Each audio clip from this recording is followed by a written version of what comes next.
everything should be good to go. And so, finally, after a strong couple of weeks, we are back with the session 2 of the renamed Valdiran Knights campaign. Since it's been some time, I'm going to go ahead and run through a quick breakdown of what previously happened last time, without spending too much time on the detail. So, last time we started off with a glimpse into the day of each one of our party members to be. The lone senior Iron Rod forced to work prisoner transport duty, a duty that is typically quite below the station of a senior arbiter of the Iron Rods, escorting what is obviously a very dangerous criminal out from prison too early and back into the city. This criminal being so bold as to arrive back in town, so to speak, with every member of her criminal empire there to greet her. We also saw a day into the ex-member of the city's night watch, conveniently removed from position when it became inconvenient for others, now trying to figure out a plan forward, given grim news as an old friend makes a return with some haunting information. The newly certified Inkblot finally getting a big win and a generous payday for simply filing papers that others had done all the work for, but instead, afterward, finds himself caught up in what could only be some sort of a setup, at least if you trust the word of the Inkblot, that he had done nothing wrong. He met with a shop owner new to the large city, trying to make a business out of rare finds and unique works, but facing the first robbery of her shop. Finally, last but not least, the treasure hunter, looking to sell his wares, but instead facing off and finding himself on the wrong side of the law, just for simply following his ear down into a dark alley and stumbling upon a severely injured thief. And so, as the rains have begun in Valdiris, the air is tense in the city of laws. The people of the city will be looking to celebrate and take part. They're already out into the streets, enjoying almost like a fresh, revitalizing shower as the rains quickly start to hammer down onto the city. The iron rods around the city are more high-strung than ever. They know what happens when it rains. They've seen the negative side of not being able to enforce the law.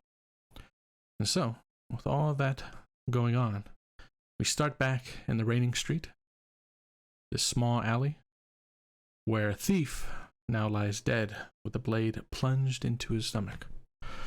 And so, as we begin, let me get some setup music on. Okay, so as we start, Azazel. Last we heard from you, you had shown this iron rod down into the alley at the now lifeless corpse, the blade sticking up out of the stomach still. You chose not to remove it because you knew that if you pulled the blade free, you'd likely be, the blood just would pour. But even with making that decision, as you now lead the iron rod, show him, he gives you like one final look, kind of covered by the heavy helm that most iron rods wear. He just says kind of one word or one little phrase. It is not a lucky night to be you.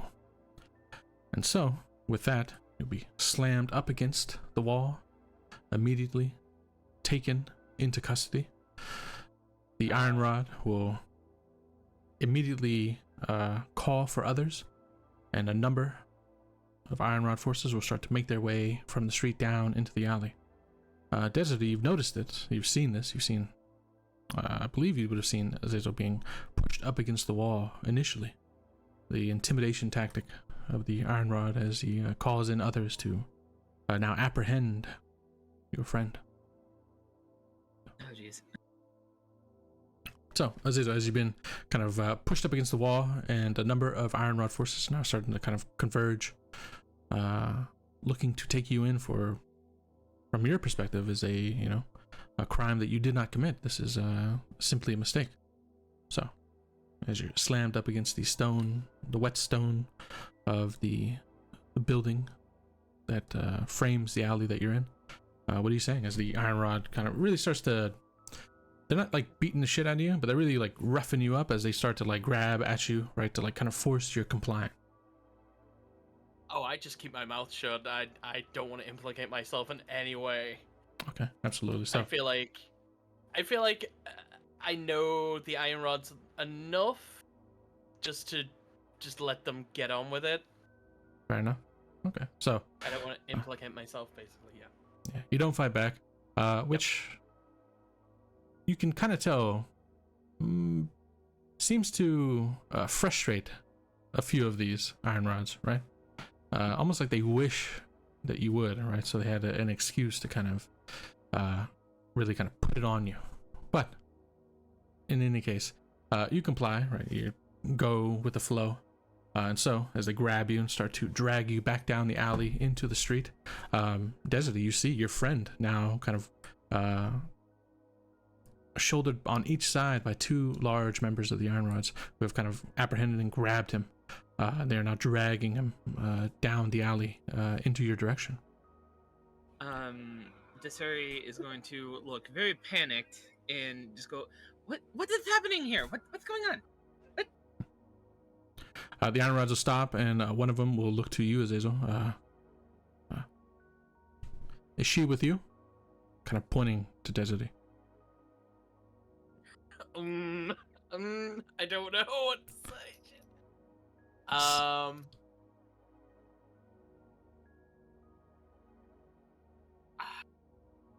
I'm gonna say no. Yeah, I think at this moment he's just gonna be like, nope.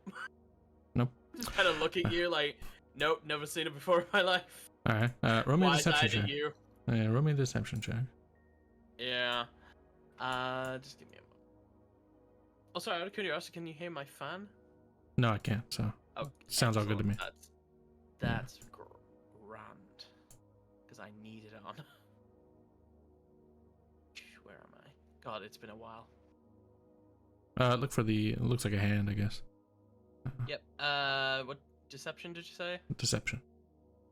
I don't have deception. What the hell? Oh, there it is. Blind. Yeah, you see, never seen her, right? Never seen her before in my life. Nope, not with me. You can only see like the lower half of the Iron Rod's face, and you just see like a smirk across. Yeah, right. And then he will snap his fingers, and as they do, the other Iron Rods in the area will quickly close in and grab you as well, Desiree, kind of just ripping your arms behind your back and starting to shove you along. And so you were my prison break. Run! Fucking run! Oh yeah, do you try to run? Do you allow it to happen? What's going on? She's not gonna fight, but she is going to complain the entire time. Okay. Yeah, so fair enough. Yeah, so you don't fight it.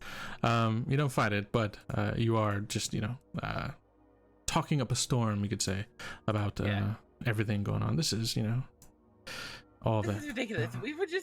We were having a nice time, and everything was going okay. The rain started, which, funny enough, it did just start raining outside. It did, yeah. Like, no, in real life? Yeah, there you go. Really? Perfect. Yeah. Setting the scene. There you go. Right? Especially with the fact that a giant storm is coming through. So, yay. Absolutely. All right. So, as you start to kind of, you say your piece about the whole situation, the Iron Rods are just completely ignoring you as they just drag you and Azazel over to the guardhouse. And so,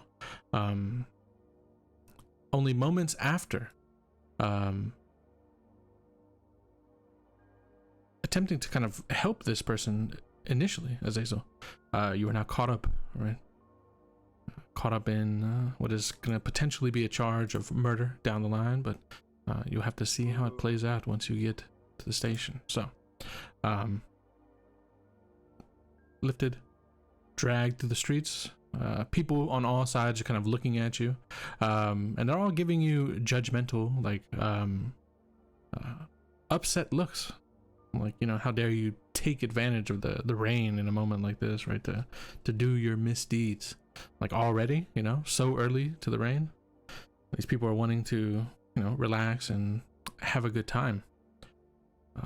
So the support for the criminal element, at least from the general populace, is at a low, you know, as far as the feeling towards it goes. So you're dragged off. We shall see what happens next. So, who do we talk to next? We've got 3 people up. Perfect. So, all right.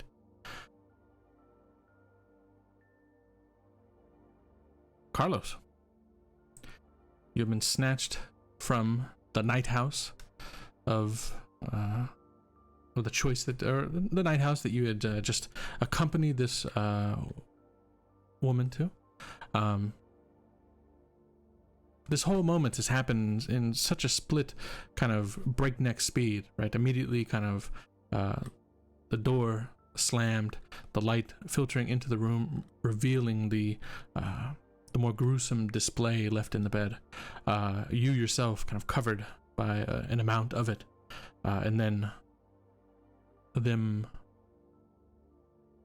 the iron rods that are just conveniently timed, just snatching you out of the room, you know, immediately calling out what you have done, right? They've basically pinned your arms behind your back, some have your feet, and they're just carrying you.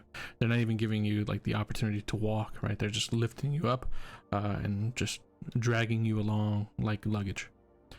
So as this happens, what is happening with Carlos? What is going through his mind? And is he saying, or how is he responding to this sudden action by the iron rods?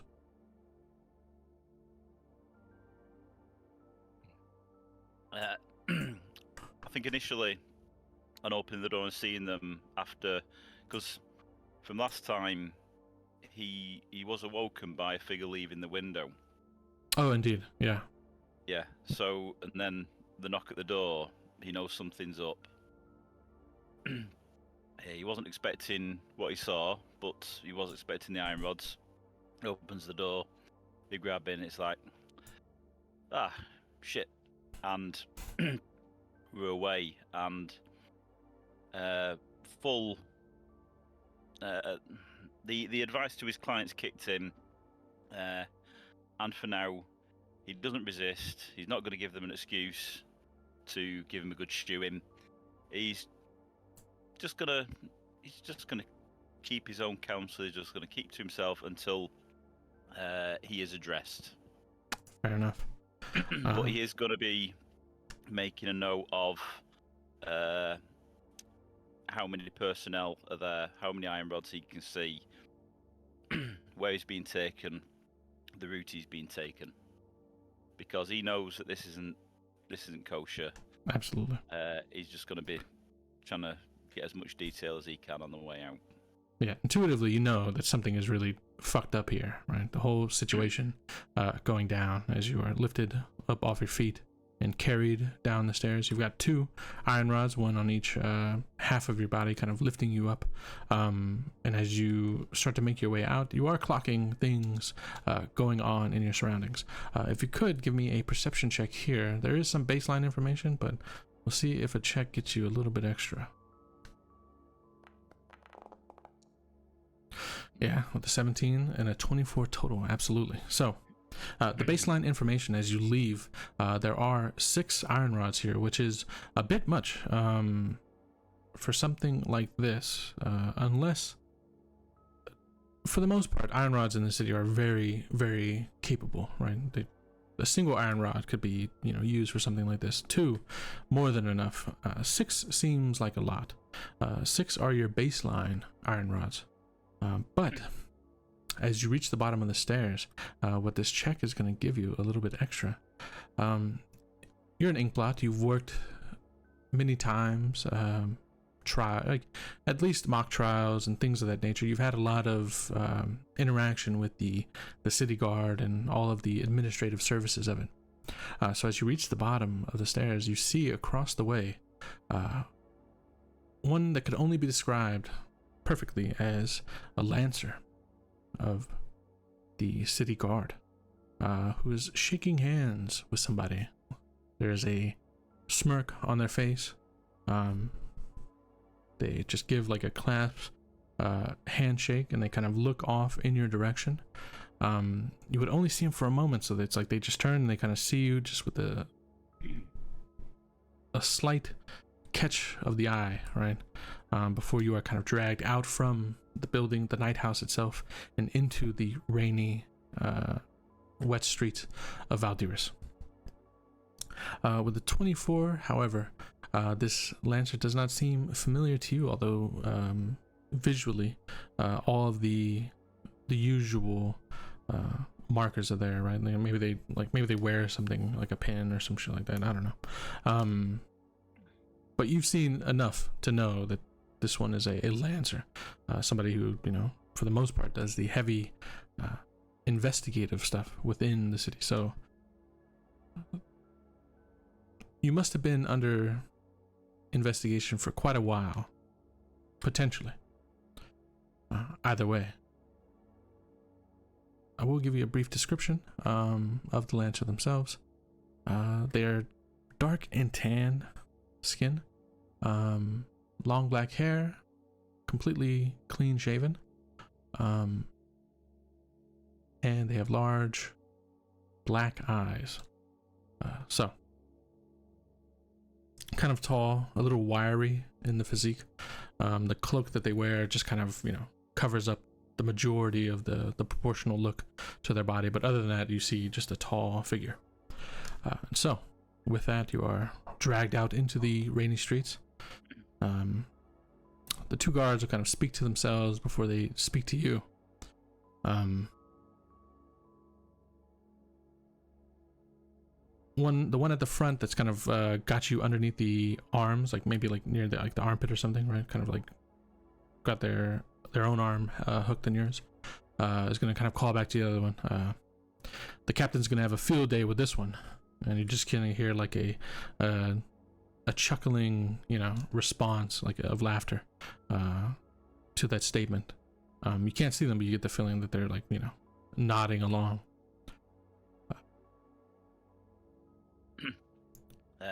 Just to set the scene a little bit, all Carlos was wearing when he opened the door was the sheet that he took off the bed. Oh yeah, that's covered in blood. Yep, which is now covered in rain and blood. Which is now wet blood. So yeah, it's still wrapped around you. Yeah, they're not letting you. Yeah, they're not letting it slip away. Just wait a minute. Yeah, not yet. Yeah. Yeah. Carlos knows. Well, Carlos would suspect he's being set up. I think Carlos knows he's being set up.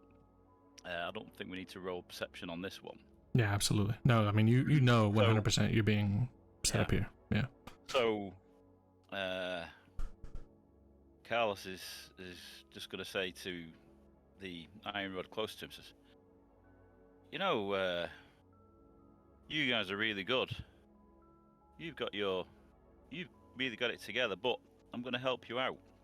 I think you're going to want this as evidence," and he's going to do his best just to shake out the sheet. You need this. Like drop it off of him? Yeah. Okay. Yeah, so you kind of shake until you're just, I guess, fully exposed, right? Being carried along like a crazy naked man, right? The bit of blood that's left over on your skin, the rain is already starting to wash away. He's gonna say, guys, don't let it get soaked. That's evidence there. They're gonna continue walking, but the one that I believe the one who said, you know, the captain's gonna have a field day with this one, is just gonna kind of smile. You know, suit yourself then, you know. Referring to your very obviously nude and completely now soaked with cold water, right? Cold rainwater. Well, is it that cold? You know, considering the part of the world this is in. I would say, yeah, it's pretty cold. You know? Okay, so we're going to have the effects of cold. Things are going to start receding and shriveling. Yeah. Yep. Absolutely. So, as the rain pours over you, I mean, yeah, definitely, for sure. So,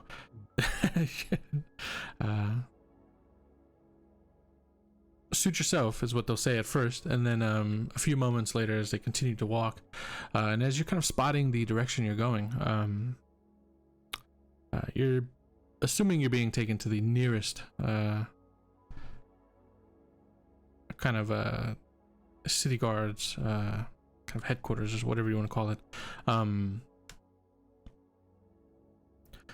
The nearest guard post. Yeah, the nearest guard post. What you'll recognize, I guess this is a question I'll leave to you.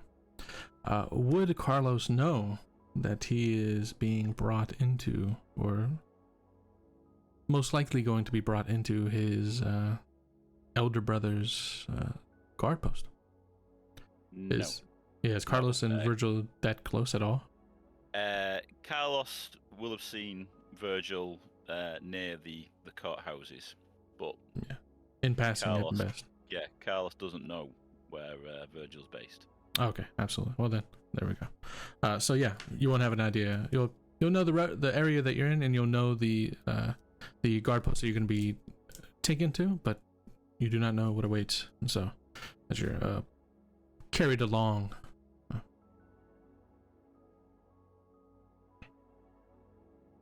the lead guard will kind of continue speaking to you, though. After kind of telling you, suit yourself and all that, he'll kind of call down to you, asking almost like a I'm gonna go with the perception check you already rolled, as just like an insight into this. He's gonna ask you, so why do you enjoy killing women so much, right? But as he asks this question, you know it's not sincere. You know that there's not, like, you know that this guard knows that you didn't do this, right? Just based on based purely on the way they're saying it. They're just kind of, it's almost like the guard doesn't play poker, yeah. Yeah, well, not only that, but it's almost like this guard is letting you know clearly that you're being set up, right? Like, this is all just, like, you have no power here, right? This is going to come out bad for you, right? Because that's just the way it's been decided. With that read, are we expecting an answer from this? I'm just, if you want. So, that's an interesting statement. Have you given a lot of evidence in the Valdiran legal system? Yeah, they'll kind of chuckle to themselves. And the final thing they'll say to you is, enough. And they'll just continue to carry you on. From that point on, they probably won't share any more words or get involved in any statements like that. But, right. Seems like maybe they got the read that you know a little bit more than the average person would. So, you're dragged to the guard post. All right. So, Virgil, you've sat in the room, your personal quarters, which in many ways are still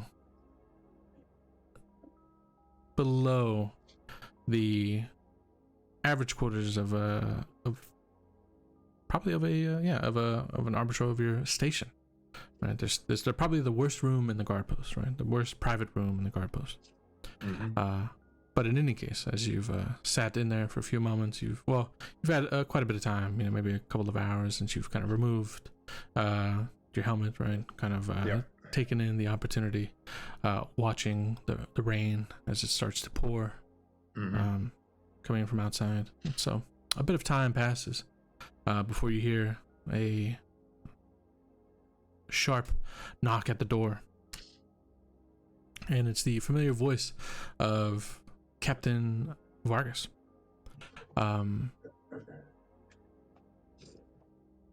Be with you in a moment, sir. Mhm. He'll just run his hands through like the short, dark cropped hair, just sort of wake himself up a little bit, and then put his helmet on and answer the door.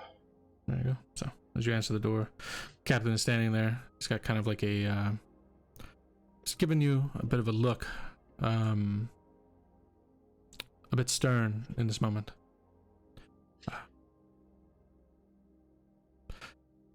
We're going to need your assistance with a special case that has just come in. I think you have a unique insight into the events. So, if you could, come with me to the questioning room. And so, he'll kind of quickly turn in place, expecting you to follow. As you go down to the interrogation rooms. Yeah. Fall in without any questions. So, as you, as the captain enters, the room is cleared, actually. It's just him and you, as the two of you step inside. He'll give you a look and just kind of point to the seat. The seat of the interrogator, right? So. He'll take a moment before you can already hear the heavy boots coming down the hall right in your direction. You can only assume that, you know, whoever you're supposed to speak to is about to burst in. But in the brief moments before they arrive, the captain will just kind of you know, just say to you directly, I hope you're not involved in this, and if you are, well, it's not to say that you've had a good career, but whatever's left of it will have been a waste. So. Sir? And he'll sort of say it with a, what's the word, like a question. He says it as a question, you know, like an inquisitive, that you ask when you're not sure about something. Fair enough. Yeah, absolutely. Yeah, right. You kind of, sir, just as you kind of pose the question, the door bursts open, and dragged in is your completely nude younger brother, carried by two iron rods who quite physically just kind of throw Carlos onto the seat of the accused, I guess you could call it. And so, face to face, probably for the first time in quite a while, as it's mostly been in passing that you've ever had any interactions within recent years. Now sits your brother, completely nude, and even though he's been dragged through the rain, there still remains marks of blood on his body that has yet to kind of wash away. The captain will kind of speak up. So it seems your brother here, the very brother that helped a dangerous criminal free today. Carlos is going to shout up. Was hired legally. Yes, legally hired to ensure a dangerous criminal's freedom. The very one to represent. As you kind of keep saying this, the captain. I was going to say the next time Carl interrupts, I'm going to smack him. Yeah, I was gonna say. The captain, you know, as you say, to represent, the captain is gonna look at one of the two flanking iron rods that carried Carlos and just say, "Shut him up." And the iron rod is just gonna. Before he does it, I'll step in and do it. There you go. Yeah. So, to your own brother, you step in and just kind of give him a hearty smack across the face. That very criminal that you yourself was transported from the prison today, Virgil, and it seems now that he has developed a taste for murdering innocent women. Virgil looks at him very, very sternly. Carlos, not the captain. And so, get the answers that we need, Virgil. And he kind of looks at the other two iron rods and will just kind of direct them out of the room. And the captain himself will kind of give you a single knowing look right? Like, get this done, Virgil. Yeah. And then shut the door behind him. I'll walk over and lock the door. Okay. So. Go over, lock the door. Carlos has been smacked across the face, and you're now locked in a room with your your elder brother. Well, question: is Virgil wearing his helmet? Yes. Does Carlos notice his brother? Well, it was said clearly by the captain. So I guess, yeah. Regardless, Virgil's going to take his helmet off once he's sure the door's locked. There's no like spy holes or anything in the door, is there? No, absolutely not. Yeah. Okay, so he'll take his helmet off and set it down on the table. Oh, hey, bro. Bet Carl? you've been dying to drag me in here, haven't you? Is this you?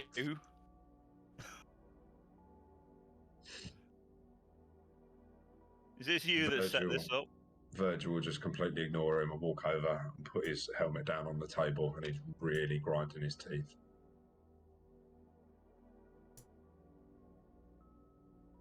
You look pissed, bro. I thought you'd be pleased. I mean, I was having a pretty good day up until this setup took over.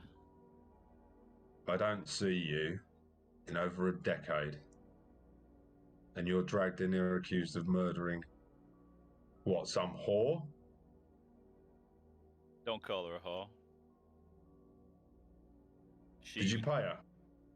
No, there was the only money they'd exchanged hands was a drink. I thought I was onto something good, and then yeah, a guy disappears out the window, a knock at the door, and the heavies drag me off. How long were you in the room for? I was. Jesus Christ. You're trying to get that answer, aren't you? Yes. I'm investigating. Yeah. Right, hang on. Does he need to roll perception an hour? No, it's go ahead, yeah. Feel free to respond as you wish. It'll be canon, though, so consider that. Many hours. Many hours. Yeah.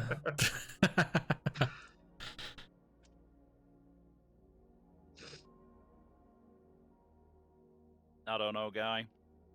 We hang on, let me consult my notes. We I'm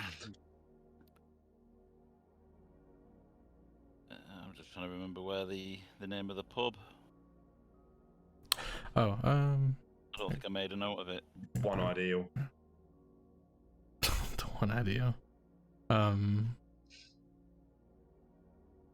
I don't think I've made a note of it. No, we It was the something Fox or something, I seem to remember. Yeah. The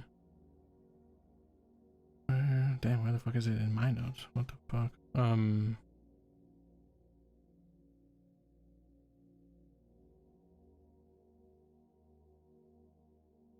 Oh yeah, the Bronze Fox. The Bronze Fox. There we go. So, hell, I went to the Bronze Fox collecting my payday. That one that your captain is so put out by.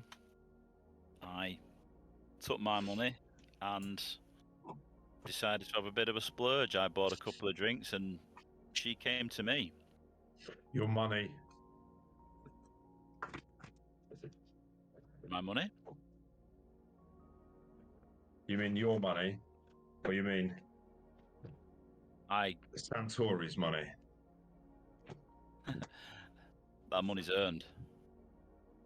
From That's who? my money. From who? Carl.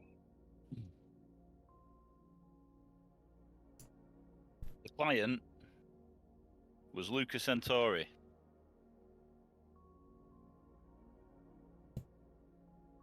But I was engaged to represent.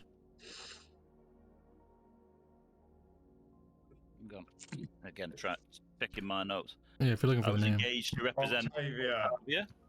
Virgil Octavia. will finish for him. And I did. Unfortunately, the Rod's case seemed to be flawed.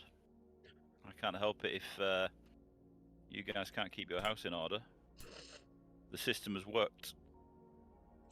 But you guys are salty about this, and I get hauled in on this bullshit. Do you realise how many men we lost bringing that woman in?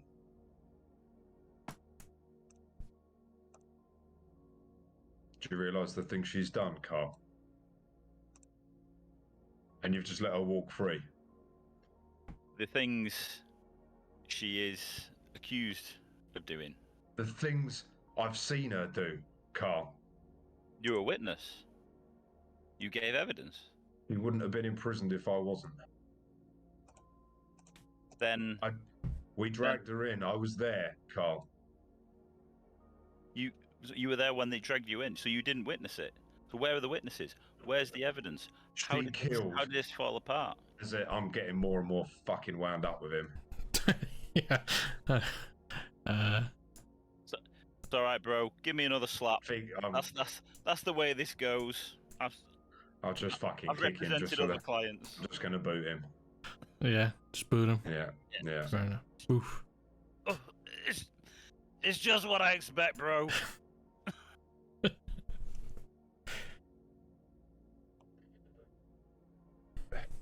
Is this it? Is this gonna be your excuse? You're gonna get rid of the last embarrassment to your former life? It'd make things easier for you, wouldn't it? You think this is easy? You think this is easy for me? Well, you know, you're getting on maybe, and perhaps you're a bit stiffer in the joints, but you know, it's As this he is says very that, much... I'm smacking him again.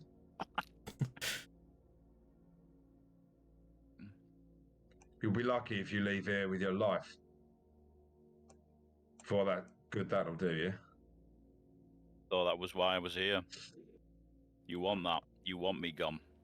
You think I want you dead? Yeah, I think this is you.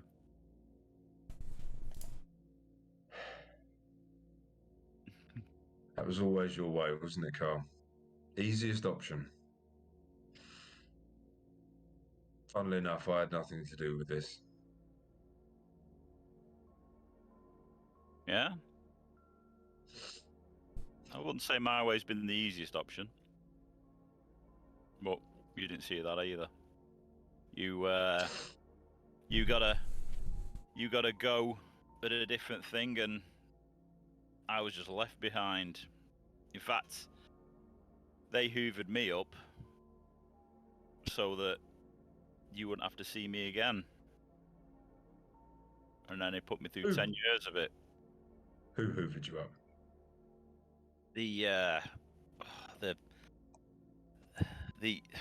Some officials. They, soon as you were in training, I was dragged off to an institution. You think what you're doing now hurts? I've learned to live through this. Did you do it, Carl? Did you kill her? I've not killed a person in my life. Can you say the same? Can I check before I do anything else? If he's telling the truth, please. You can make a roll, but he's technically not lying, so I guess the roll could be just a random chance to see just how much is there not perception in this? There is, but it typically only comes into play whenever he's genuinely lying, and he's not lying. So it's. So I'd know that he's not lying then. Yeah. If you roll perception now and you get a low roll, you're gonna think I'm lying, even though I'm not. Yeah. And so I think. Yeah. Cool. We'll go with it then. I'll tell you what. I'll make this easy for you, bro. I know that the rods have access to truth magics. You can put me in. You can put me up against whatever Inquisitor you want, and put a truth magic on me, and you'll get it. You think you're worth it? You've killed a random woman in a bar and you think they're going to send a lancer down here for you? Think you're overestimating your importance, little brother. Well, then Stop here we come. talking and let me think.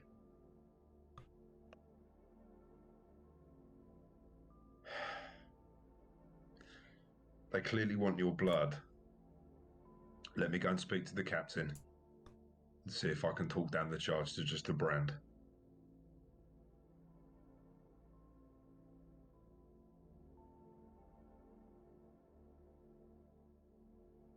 You listen for once. And Virgil will walk over, pick his helmet up and put it back on, and then just rap his wrist on the door. Okay, you unlock And him. I'll just look back over my shoulder at Carlos and just say, not a fucking word. And with that, Virgil is going to hear the sound of liquid hitting the floor as Carlos starts pissing. Okay. And he's So- just with his mouth shut, just gonna smile at Virgil. Okay, all right. So, absolutely. So you go up, rap on the door, and the sound of Carlos Ortega pissing the floor is where we'll leave this for a moment before we get back. So, Ezra, you have spent the last couple of hours really considering what to do, locked up in your office as you typically are one to do, thinking about what is to come. The news that this person from your past has now gotten their freedom. You know that a lot of that case that was built against her came directly from your involvement. And so, thinking that for a time that this would have never been, this never should have been something to worry about. This should have been, settled business, right? This should have been something in your past that you are now done with. It is now over. But yet it seems she has returned. It has returned.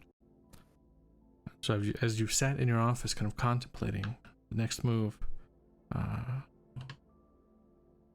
is Ezra any sure on a path forward? Or... So, I think she would consider, all her contacts, every person that owes her a favor, to, get, whispers from the underground, anything, any people that, any contacts that could give her a clue as to what Octavia is planning. Because that is, I think, what worries her most. Fair enough. So she's, going through all the people who might know stuff. The people who, were only involved with her but not working for her directly, who might be hit up. Now that she's out, right? Yeah. Okay, absolutely. So you've sat in your office kind of thinking this over for a time, right? Trying to put some names together, some people that you could potentially reach out to, right? Those that you know.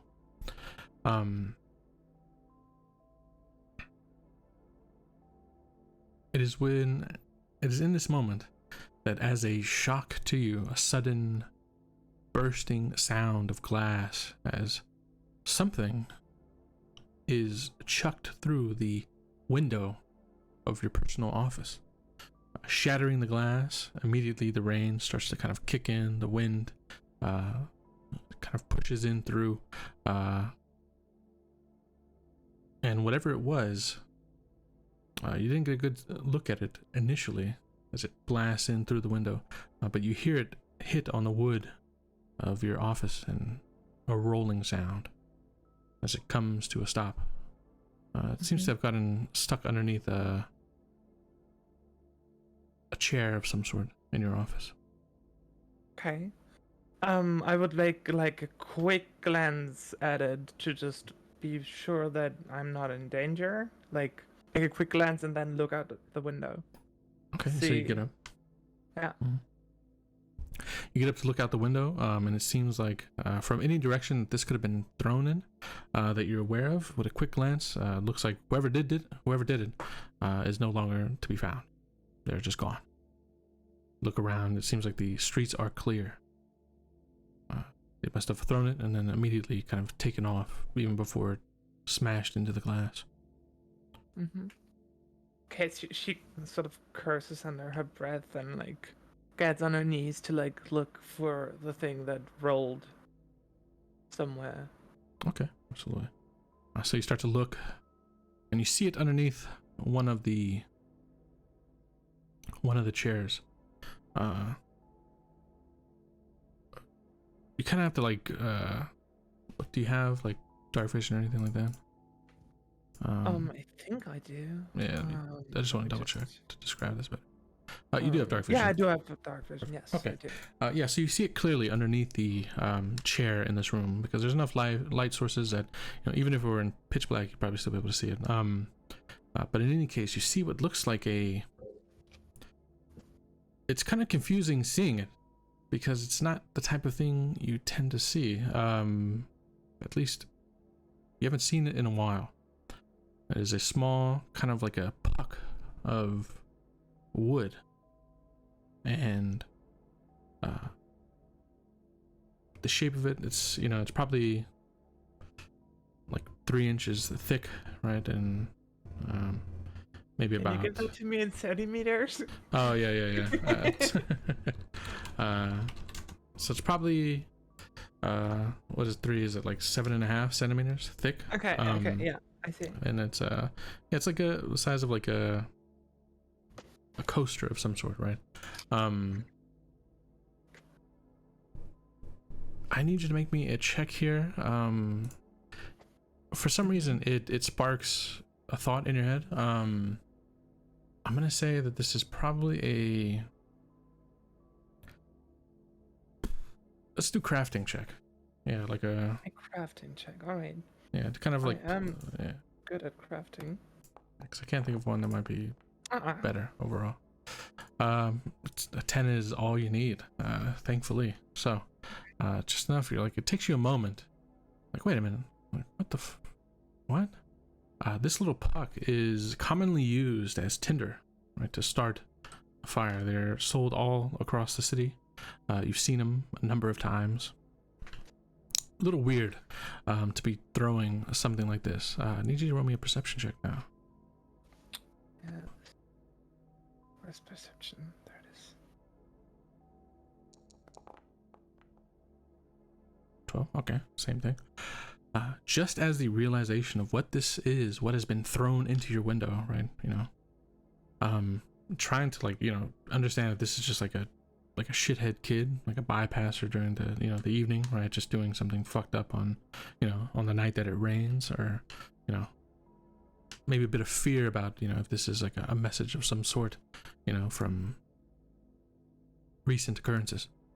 In any case, as you take a look at this tinder, this brick of wood that is, you know, commonly used as kind of like the starter for a fire, that is when you smell smoke. Oh no. So what is Ezra doing? She immediately gets up from her knees, grabs her suitcase and basically kicks open the door and screams for Undine. Okay, so you kick open the door. As you kick open the door, the living room area of the home, just as you come out of the office, is already thick with dark smoke. You can already feel the heat rising immediately. Like, it takes you a second. You have the suitcase in hand, and maybe you have to like grab a part of your clothing or something to kind of bring it up to your face to kind of filter in that smoke, so you don't like immediately kind of inhale and start to choke. But as you call out, you hear from the other side, down where your bedroom is in this apartment, or condo, I guess, whatever you want to call it, you hear Undine return, right, kind of yelling back out, like, are you burning something? You know, like, what's going on? So I just basically throw my suitcase to the front door, so it's like easily grabbable, and then rush over to our bedroom and just say, I don't know, there's a fire, we need to get out, come, and just rush over. Okay, so you rush over. Undine is like struggling to kind of get up out of bed. So she's not in the best of condition, right? Especially now with all this smart, like dark smoke kind of starting to billow in. And so, as you rush over, you look to the sister, right? Like helping lift her up and helping her move. Absolutely. So you give her a shoulder to kind of lean on, and she kind of, weakly does so, attempting, at her best, she'll kind of mention, well, I guess we'll go on that walk now then. And so as you kind of help her along out into the apartment, she starts to kind of cough roughly from the dark smoke. Now it's extremely dense, and the heat in this room, despite it raining outside, the heat in this room is just lifting and lifting. So you see your suitcase, or your briefcase, I guess you could call it, settled on the floor up near the front door. But the heat that you're feeling in this room is coming from underneath, from the apartment or building or whatever creates this apartment kind of structure. Seems the heat is rising almost from directly beneath you. And that is when you start to hear the cracking of the wood as it starts to split. You feel it give for a moment, as if you're about to fall down into the flames below. So just as it does, what are you doing? I'm going to push Undine towards the door, so she's safe. Okay. So you grab on Undine, you shove her towards the door. She goes, like, she's not very heavy, and as you kind of got a lot of strength behind you just kind of throw her forward. She clears, and will kind of land almost like crashing down, not necessarily landing on her feet, right? Kind of like almost like thrown. She kind of crashes into the briefcase, but kind of slides up close to the front door. She could easily stand up and kind of reach the door and get out. But I need you to make me a reflex saving throw here. Come on, big money, no Emmys. There we go. There we go. So, just as the wood starts to crack and you feel the weight of it kind of lower, you feel your whole perspective of this room slowly kind of drop momentarily. The wood holds just long enough for you to rush forward yourself, kind of planting your feet wherever you can, just to kind of get yourself up and over before the rest of the floor beneath you kind of splits down into the fire below. So you kind of throw yourself forward. You're able to lean over, grab a hold of Undine, and kind of like, let's get out, right? And you kind of just throw open the door, the black smoke kind of billowing out, right, immediately.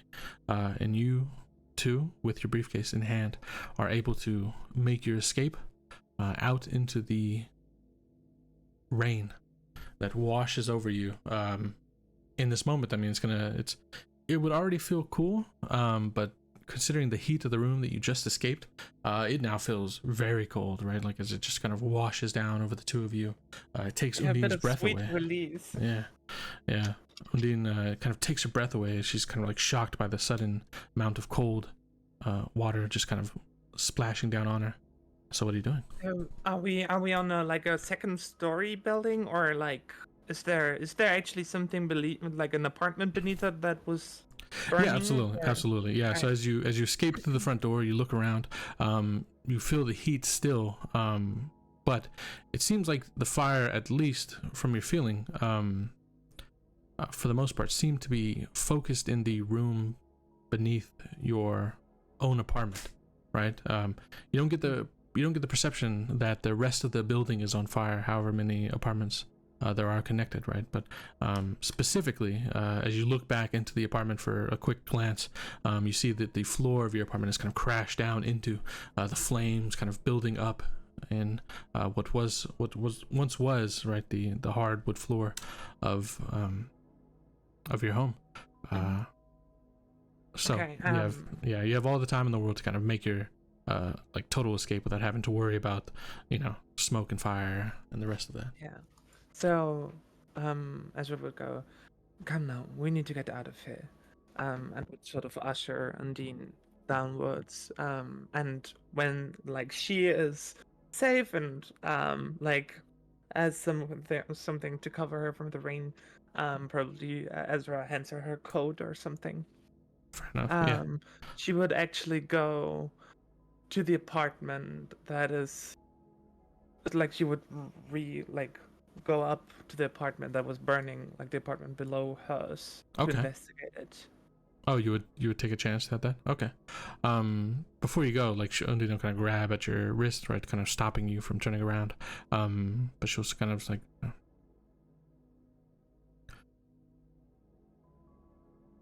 She'll ask you. But you can see that she's kind of scared in this moment. How to phrase this?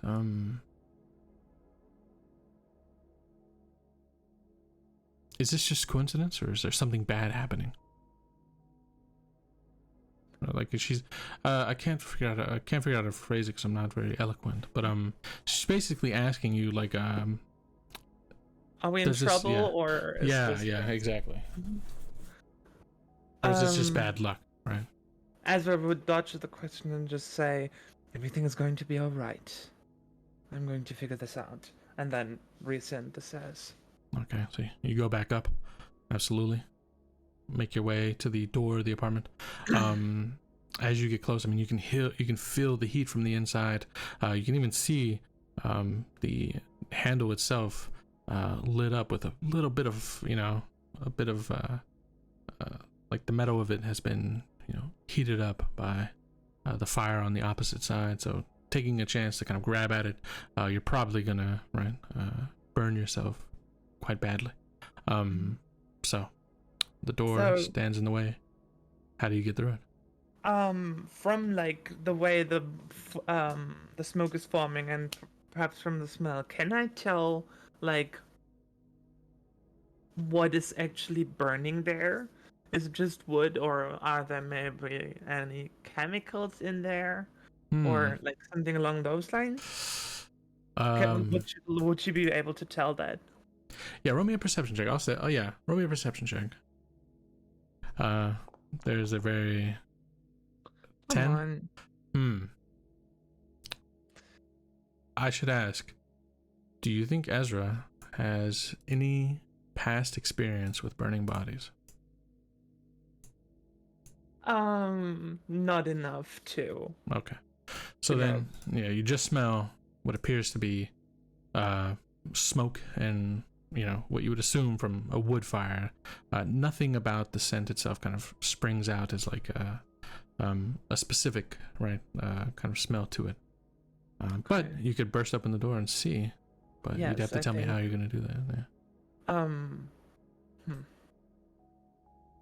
I think she would actually I feel like her briefcase is like pretty heavy and very sturdy, and she would just sort of take it up, swing it around, and rock it against the door to like hope to break it open, since it's probably also damaged by the fire. Okay, so you're using the briefcase to kind of bash down the door in a sense. Mm-hmm. Okay, absolutely. Yeah, that's interesting enough. I'll say you can do that just freely. The door is not strongly built, and with the fire on the opposite side, it's probably been weakened enough by the heat, and so as you kind of just slam the briefcase through it, and again, this is not the most expensive side of Valdir, so cheaper apartments, cheaper doors. In any case, you bash on through, and you see on the opposite side what looks to be a pyre of wood. Not something that happens by accident. I mean, this looks very intentional. There are multiple rows of wood, all kind of built up in this this pyre shape of interconnecting like wooden, a mix of everything, right? At this point, it's probably been a few moments past, so it's just kind of burning clearly. And I'm gonna say, atop that, pyre is obviously scorched body. I'm gonna give it to you without having to make a check here. How you know, I'm not sure. Maybe it's the boots that the body's wearing. Maybe it's any of that, right? Maybe it's just a familiarity that doesn't leave you when you see it. The body atop this pyre is Jasper.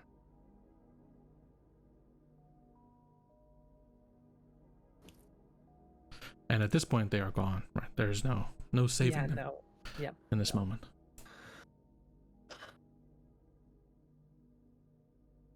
Is there, like, would Ezra see a chance to safely get the body out of there, even though it's obviously there's no saving, but like... Yeah, safely? Probably not safely, but you absolutely can, you can certainly try, but it may come at a bit of a cost to yourself. I think she considers it for a moment, but then... She has bigger things to do. Fair enough. So since I'm an investigator, I have the ability to pursue a lead. Yep. Since 100%. like for me, this whole thing is definitely a case. 100%. And I can spend 1 minute examining the details of one potential clue. This being a site of murder and like setting a house aflame. Do I have a minute to spend investigating this from the outside, obviously, but like to gain, Yeah, I'll say you've got a minute. Yeah, I'll say you've got a minute. One more thing. I do have the free feed that's odd. So whenever I enter a new location, such as a room or corridor, I immediately notice one thing out of the ordinary. Absolutely. So the GM defines what it is, but like, and if there's nothing, there's just nothing. But like, yeah. Okay. I will say then that having that's odd in this moment, as you look inside this burning room. That's odd could definitely have been that is Jasper. I think that is there we go. Yeah. That's fair. So, but I would then spend 1 minute like walking around outside the door, just like getting a look in, like putting part of my clothes in front of my face just to like peek my head in a little bit or something. Yeah, absolutely. Okay. So yeah, you absolutely spend that minute kind of looking in, taking in everything you can see, you know, before it is consumed by the flames or whatever it is. In any case, you take the time to really study this room to ensure that you're, you know, that you've got every detail in mind should it, you know, come back around later. So, Okay. all right. Pursue a lead. Study the room. Seeing the after a minute, I'm gonna say we're at the point where the room is clearly going up, and potentially the rest of the building that you're in is gonna really start getting it. So, finishing up there, you head on back down and return to Udine. Okay, all right. So, as you return, she kind of gives you like a. She wants you to tell her what's going on, but she's not going to ask you or make you tell her what's going on. She just gives you that look, like, you know, but doesn't say anything. And Ezra is just going to take her in her arms and just say, there seems to have been a murder in the apartment below us. I'm going to need to report that to the authorities. We'll need to ask either your parents or your brother to take you in for the night. Is that alright? She just kind of think like a can weak afford a hotel room or anything of the sort. Yeah, it won't be an issue. I can head over there right now if we need to separate or. No, I'm going to accompany you at least to the city gates. but then make my way.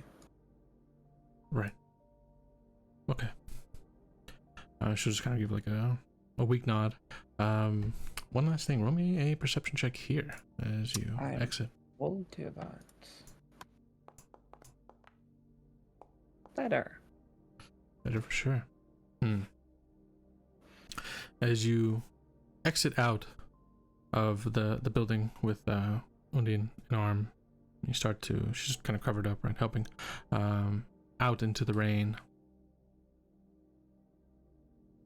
You get onto the streets, right, and already there's a large group of kind of people who are out celebrating, right, the rains, all kind of gathered and kind of looking at this building and this very obvious like black pillar of smoke that's now kind of risen above it, kind of escaping, meaning that your apartment has kind of been burned through, and the roof of which is kind of, right, being torn through as well. With a 21. You're gonna see a figure standing, kind of watching, a bit out of place compared to the others here. They're wearing a long, dark cloak. They're very tall, very lean. The cloak itself covers much of the physique of this person. They just kind of stand, watch the building burn. So. But they don't seem to watch me and Undine. No, they seem to be focused on the building. Okay. I would like to get as much purposefully just go on as I'm meaning to and accompany Undine towards the city gates, but keep my eyes on them for quite a while to get a good look in. Okay. Yeah. Let's say you get a couple of features. Yeah. So I would recognize them. Yeah, clean shaven, large black eyes.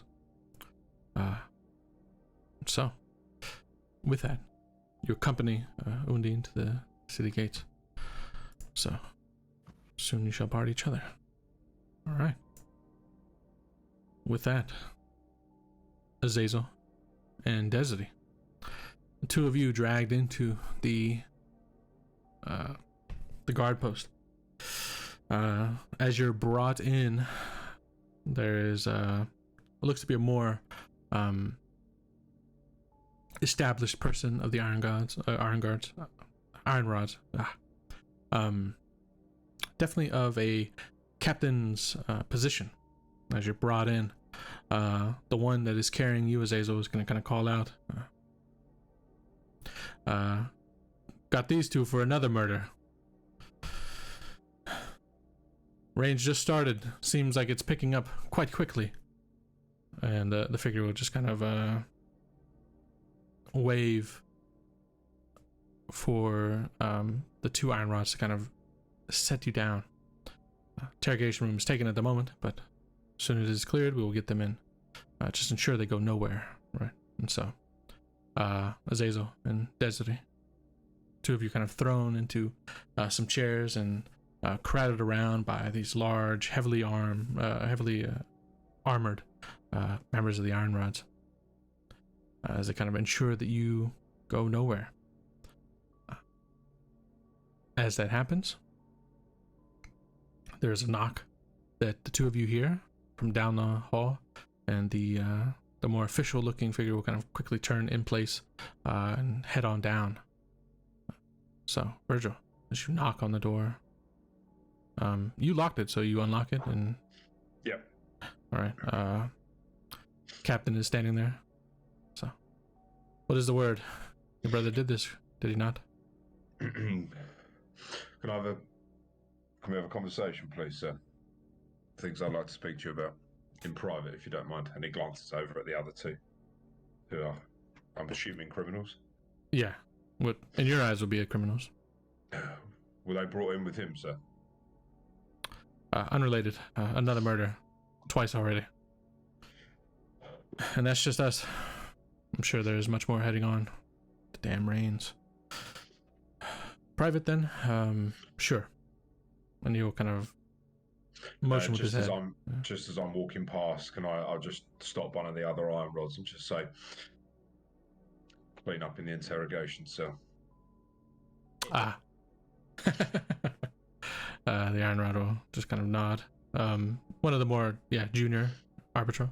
And I'll nod my head back over to get him some clothes. Let's see what rags we have. So, Thank you. yeah. So, younger member of the Iron Rods will kind of start to get a few things, and Carlos, after a few moments, a member of the Iron Rods will kind of step in and clean up your piss, and then toss a couple of rags on you, right? Just thoroughly worn clothes, but hey, it's at least it's something to put over your bare flesh, right? Were Callus's hands bound at any point, or is he? No, so is it his hands free? Yeah, they've let your hands free. Okay. He'll look at the clothes, just the pants and a shirt. Yeah, something super basic. Yeah. And he'll go, well, it's very gracious of you, my fine man, and he will robe. Fair enough. All right. So, as it's happening, Virgil, you are led down into the private office of of Captain Vargas, who kind of leads the way and will take you there to speak privately. So.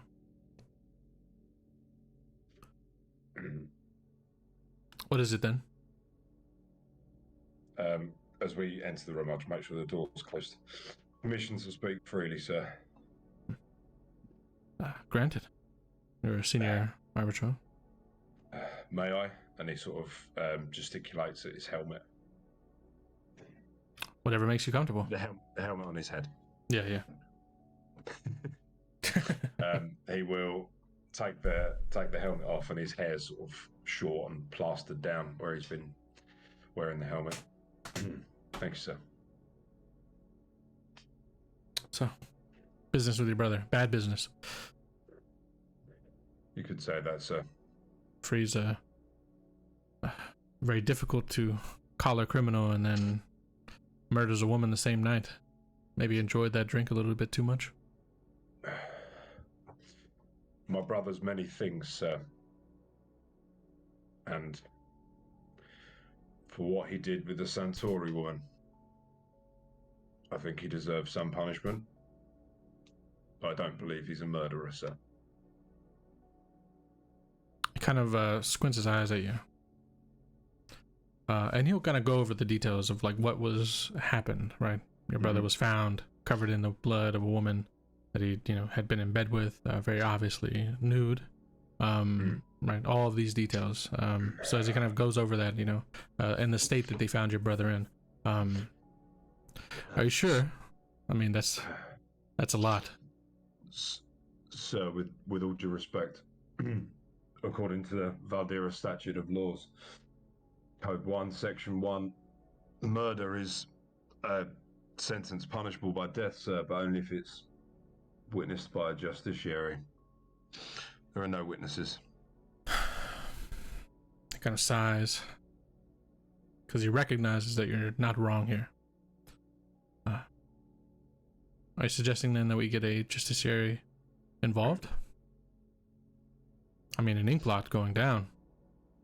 Doesn't happen very often. I'm sure your brother would oppose that in court as best as he can, whatever training that he has received. My proposal, sir, is that we brand him. And leave it at that. It would ruin his career. He would be done as an ink blot. If his career is spent free in scum like that, sir, then I don't think he deserves it.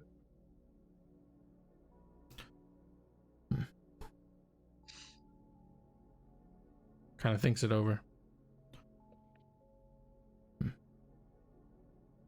I'm not sure, especially now that the fucking rain is here. I do not think that I could convince one of the... He's still kind of thinking it through. You can see he's weighing a few options here. I do not think I could convince one of the judges to send down a lancer to ensure that your brother is telling the truth. In which case, that'd be even worse, because then it'd be Well, So, with all due respect, I don't think this woman was anything that anyone's going to miss. It's not really worth a Lancer's time, is it? suppose so. There's a lot of pressure on me for this one. I'm not sure if you know. There apparently was some work.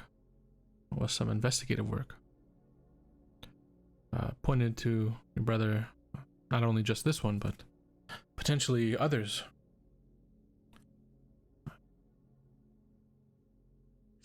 To go this route would be focused on me as well, so kind of stops and looks at you. Should it be? he doesn't. Virgil doesn't even react to that, as if like, really, you're going to ask him that? Yeah, yeah. And again, to be very clear, Captain Vargas is technically much your junior, right? Yeah. Yeah. In terms of seniority. Absolutely. So he's got the title, but yeah. As far as position, right?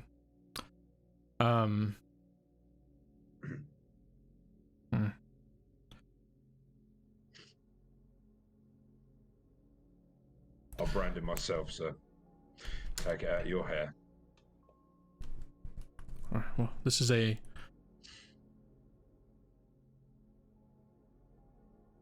weighs the words. This is a large ask, but you are correct in some of these. I mean, the word that I'd gotten was that there was plenty of evidence, and to just see it through. Now that you're saying that, you know, I trust your word simply because you are the, out of all of us, the one who is, I think, in my opinion, least likely to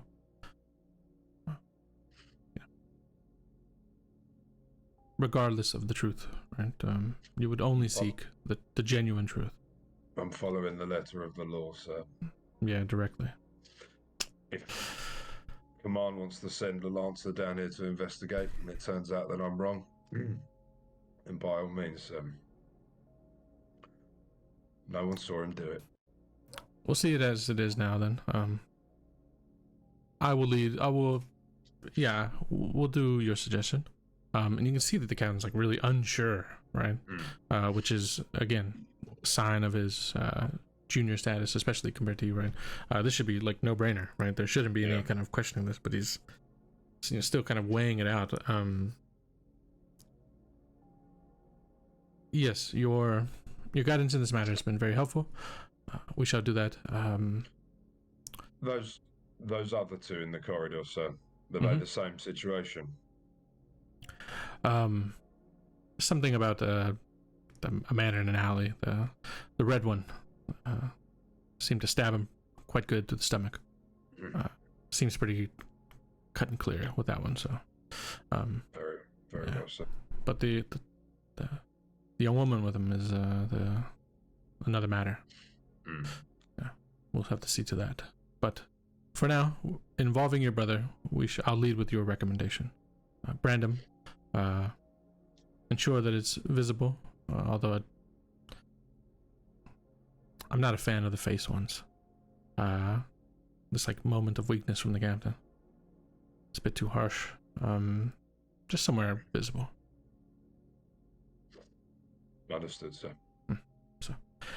So you're back talking.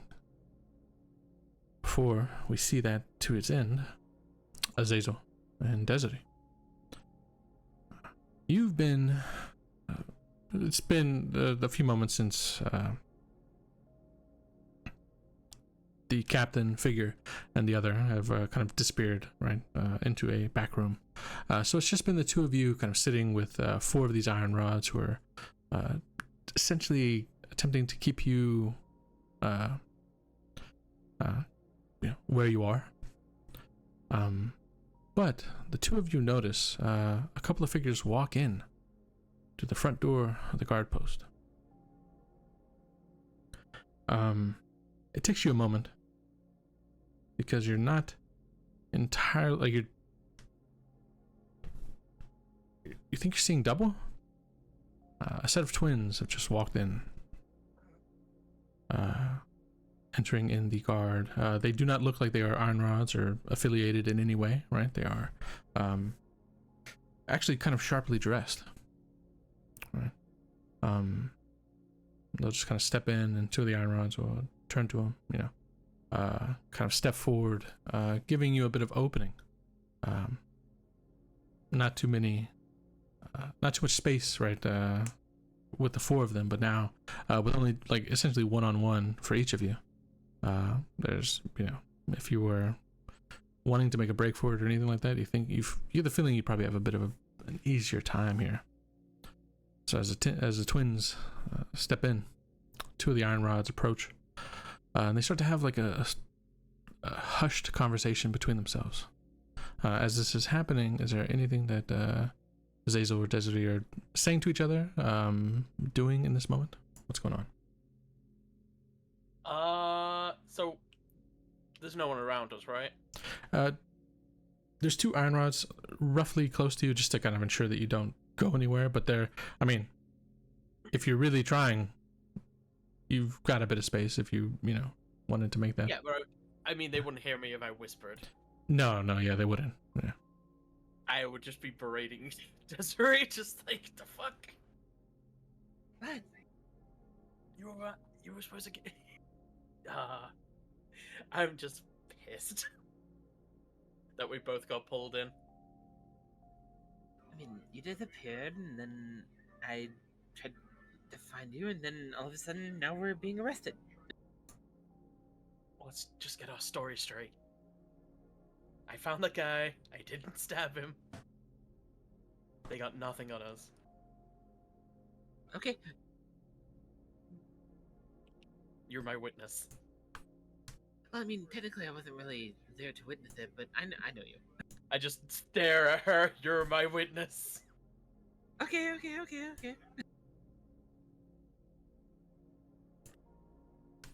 But yeah, I'm just scoping out the place, just keeping an eye on everyone, especially these two creepy twins that just walked in. I do kind of want to try and hear what they're saying, if I can. Roll me a perception check to see if you can pick up the conversation between the two Iron Rods. Perception. Good luck.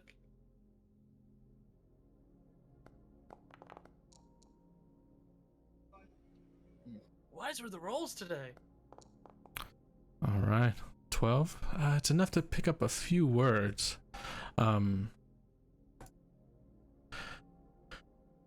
Actually, maybe you don't pick up any words, but you do start to see strange body language. The two Iron Rods who were standing there kind of approached and started to have a conversation with these two twins.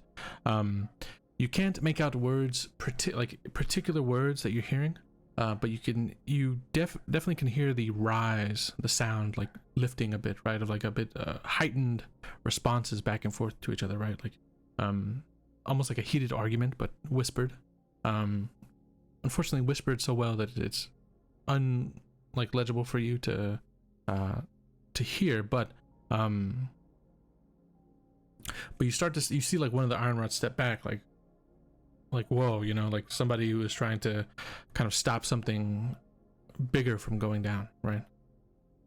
And one of the Iron Rods that has stepped away and is talking to one of these twins kind of lifts up their arms, right? Like, showing like they're like no harm, which is very weird because these people are just plainclothes people. Like they're certainly not somebody affiliated with the Iron Rods or anything like that. So, Desiree, you see this, you start to get a weird feeling like, oh, wait a minute, like this might turn really bad, really quick.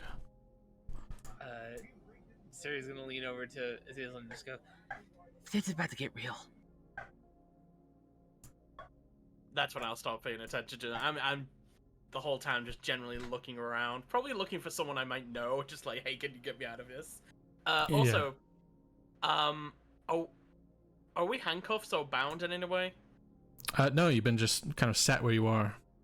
Oh, cool, I have free hands, that's great. Yeah. That was their first mistake. Indeed. So, typically in numbers like this, they tend to not worry too much, Like the assumption is that they'll probably just like fuck you up if you try to do anything special. But yeah, as you're sitting there, right, hands kind of free in this moment, you're looking around, seeing what you can roll me a perception check as well. It's like kind of look around, trying to see what the fuck is happening, right? That's initiative. What am I doing?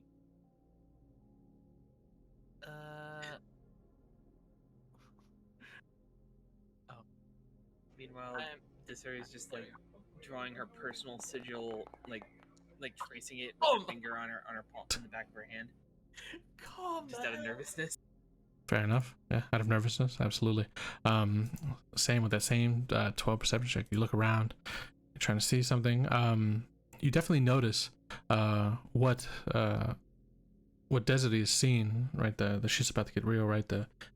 With it being pointed out to you, you see that like weird posturing. Two of these iron rods are like backing down, almost like trying to, like, hey, like, everything's okay here. But you see, in particular, Desiree, you've maybe your attention has kind of gone to the back of your palm, right? As you're kind of tracing it, trying to settle yourself as best as you can in this moment.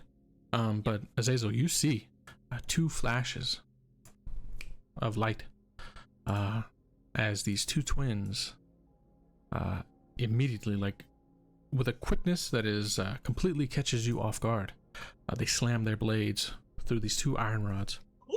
Oh, right through the center. Shit. I grab her and I run. Let's fucking get the shit out of here. All right, so I will say that the way out, the direct way out, is right by these two twins.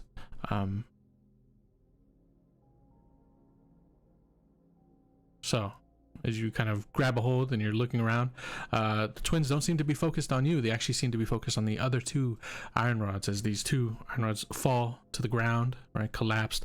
The blade attack on both of them has hit perfectly. They've collapsed onto the ground. The two iron rods kind of like, for a moment, like, holy fuck, like everything happened so fast, and they rush forward and they kind of immediately engage in a fight with these two twins. So the way this is happening, right, there's a lot of movement between you and the front door. Potentially these iron rods could just take care of these twins and get this whole thing sorted. But what are you doing? I think my knee-jerk reaction would be to grab Desiree and go the opposite direction. But if she wishes to fight me, that's fine. Also. Yeah, no, I think she'd absolutely follow going the opposite direction. Going the opposite direction. Anywhere, yeah, down a corridor, whatever. Find a open room somewhere and just hide. Absolutely. Or a window. My initial thing would be just find a window, crawl out, and just get the fuck out. Get out Okay. of Dodge. All right, so you turn, and the only way that you can see is down the hallway that the previous two figures that you'd seen earlier disappeared down to. So you start to rush that way. Virgil and well, I guess the captain, Vargas, you hear loud footsteps, like boom, boom, boom, boom, as running is very obvious. I mean, you can hear it coming down the hall. The captain will kind of shoot you a look. What is that? It's nothing good, sir.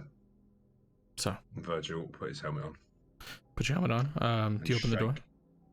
Not yet. He'll just check to make sure that his sword's loose in his scabbard. He'll unhook his rod from his belt. Absolutely. Stay behind me, sir. I can defend myself as well. He kind of pulls free this captain's blade that is much too nice, right? It's in terms of the length of that blade, us being indoors. The captain's blade? Shit, I don't know. You tell me, dude. You're the historical expert. I'm guessing if we're talking it's a sidearm, we're sort of like 3-4 feet long. It's probably going to be too long to swing around in. Yeah, but I guess that speaks to the that's what incompetence. I'm saying. So I'll look round to him and say, I wouldn't if I were you, sir. It's not enough room. Right. He kind of puts the blade back here, and he just kind of pulls out his more. Captains have iron rods, but they're a bit more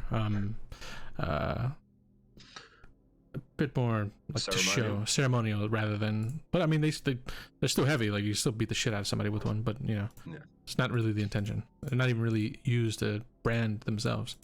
But so the captain was like, taking your word to advice, kind of pull free the captain's iron rod. So, well then, let's see to it.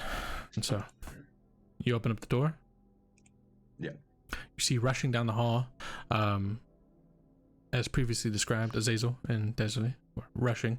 But beyond them, you can see already these two figures. You can see the two collapsed bodies of the other iron rods out into the main opening area of the guard post. But you can hear combat happening from further as these two criminals kind of rush up in your direction. Azazel and Desiree, you see this tall figure, Virgil Ortega. Not tall, but large figure, Virgil Ortega, as he kind of swings open the door, this iron rod ready to potentially beat the shit out of you or something, right? So you've rushed right down into their direction. As soon as she sees them, Desiree just go, "There's danger! There's attacking and everything that's happening. It's not us, but it's them. There's the twins." She's very frantically screaming. Virgil just loud but calmly, "Stop where you are and on your knees." Was that addressed to us two or The two of you. Oh yeah, if you're addressing me, immediately on my knees. I'm not Same. I'm not fighting the police. Hands on your head, no sudden movements. Uh-huh. All right. So, Virgil, you do still hear the sounds of battle further down, and actually, you hear what is very obviously a body collapsing, wearing heavy armor, kind of slumped down, and then you hear, wait, and then the second body. Captain, stay here with them, and I'll brush past the two of them and make my way up to where I'm hearing the sounds of combat.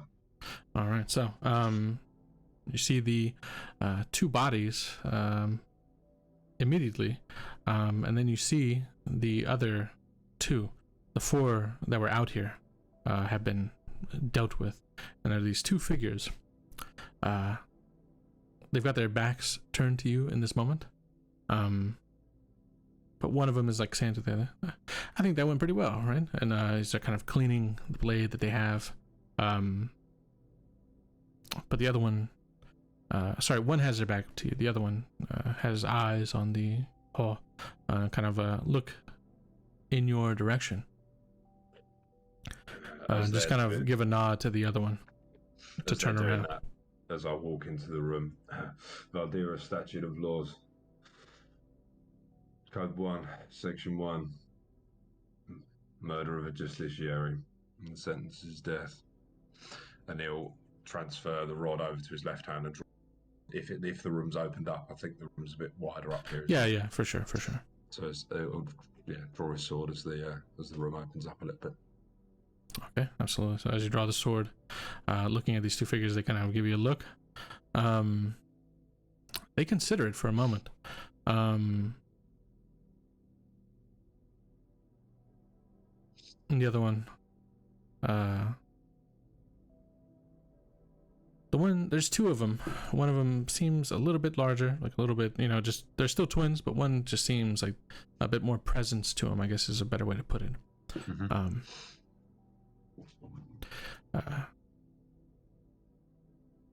You'll kind of smirk. Not this one. We're done here. And he will cut loose, immediately turning and rushing away on the spot. And the other twin brother turns and rushes out the front of the guard post, out into the rain. You rush after? Yes. Okay, so you go to chase, right? Doing your best, trying to keep up. So they got the drop on you as they were able to turn and run just a few moments before you. So they do have some space between you and them, but either way, as you burst through, chasing after.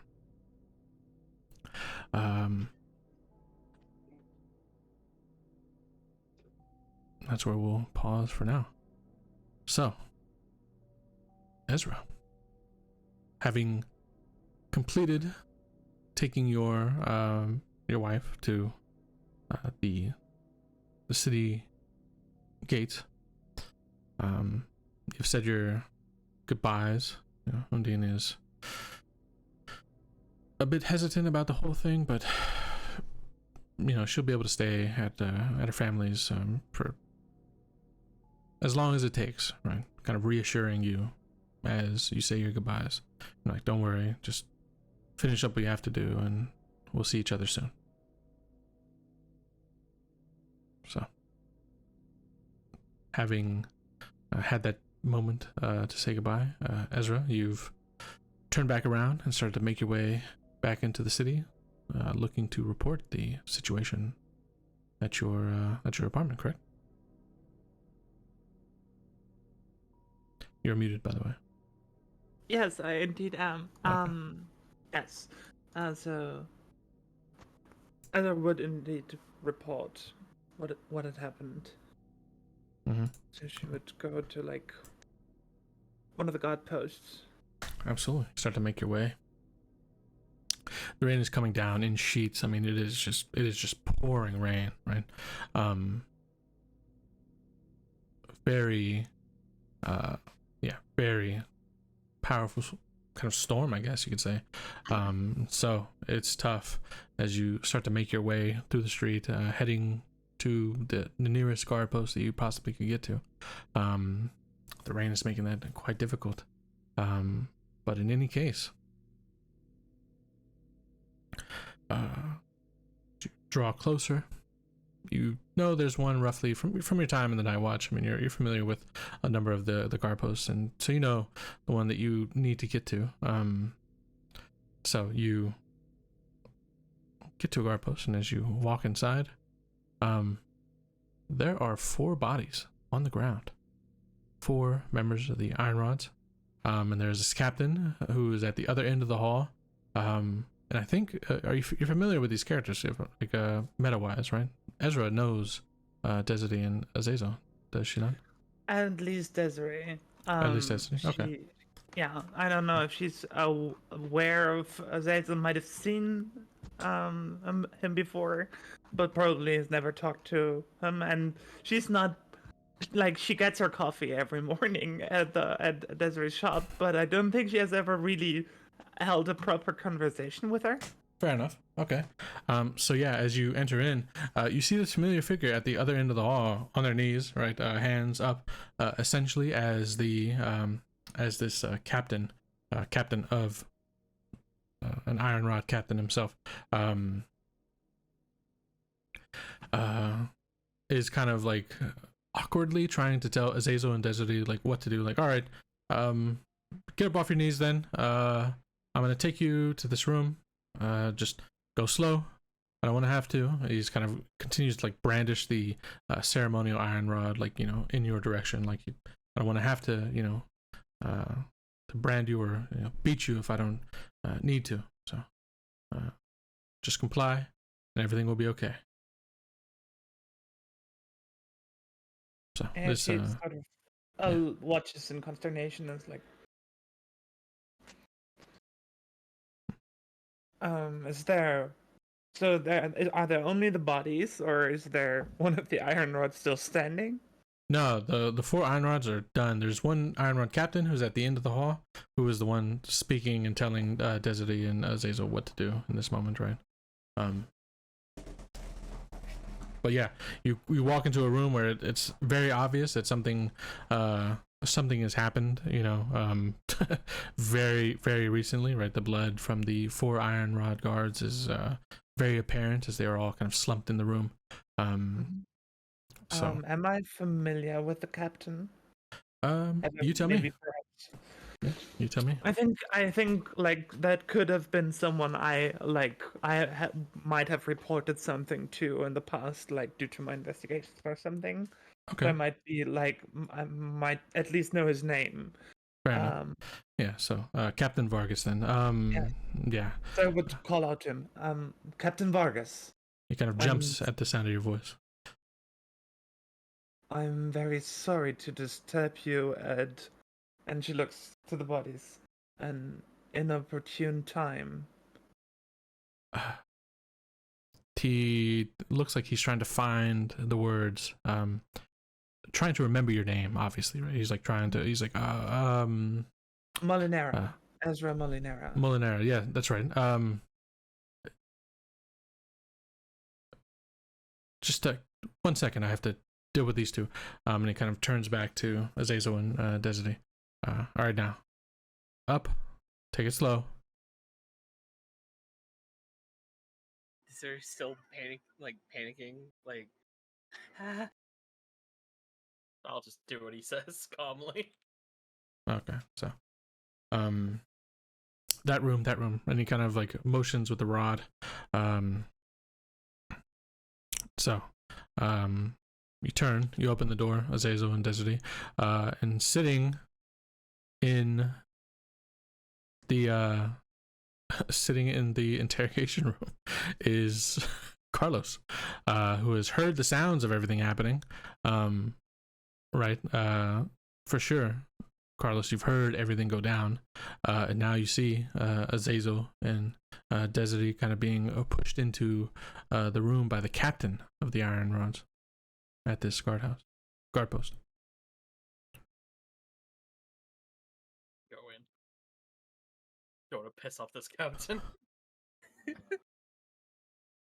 You know, See- damn see- it! I booked a solo room. You know, you're bringing more people in. If you double booked, you're over capacity. You guys, you need some representation. I'm an inkblot. You got some gold on you? 1 gold piece. I'll represent you right now. He says, dressed in like sackcloth clothing.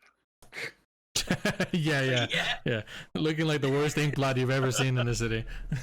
This brings Desiree out of her like little panic for a hot second to have her look at him and just goes, "If you're in here, then maybe you're not the best in the world to be asking for assistance." No. I'm offering to assist you. Yeah, that's what I mean. This isn't an interrogation room, yes? Yeah, I've been in these before. So then, but now she's very confused. Yeah. Yeah, absolutely. The captain will kind of close the door, locking the three of you into a room together, and kind of call down the hall. Molinera, unfortunate timing. A lot is happening, I suppose. What can I do for you? I assume another issue with the rain, right? Something happened. Indeed, something has happened, but Oh, fuck. Okay. the scope seems to be just outside of what the rains might entail.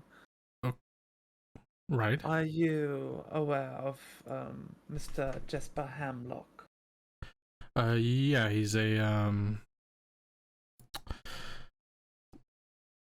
set to be district commander, right? Was on the way, I think, but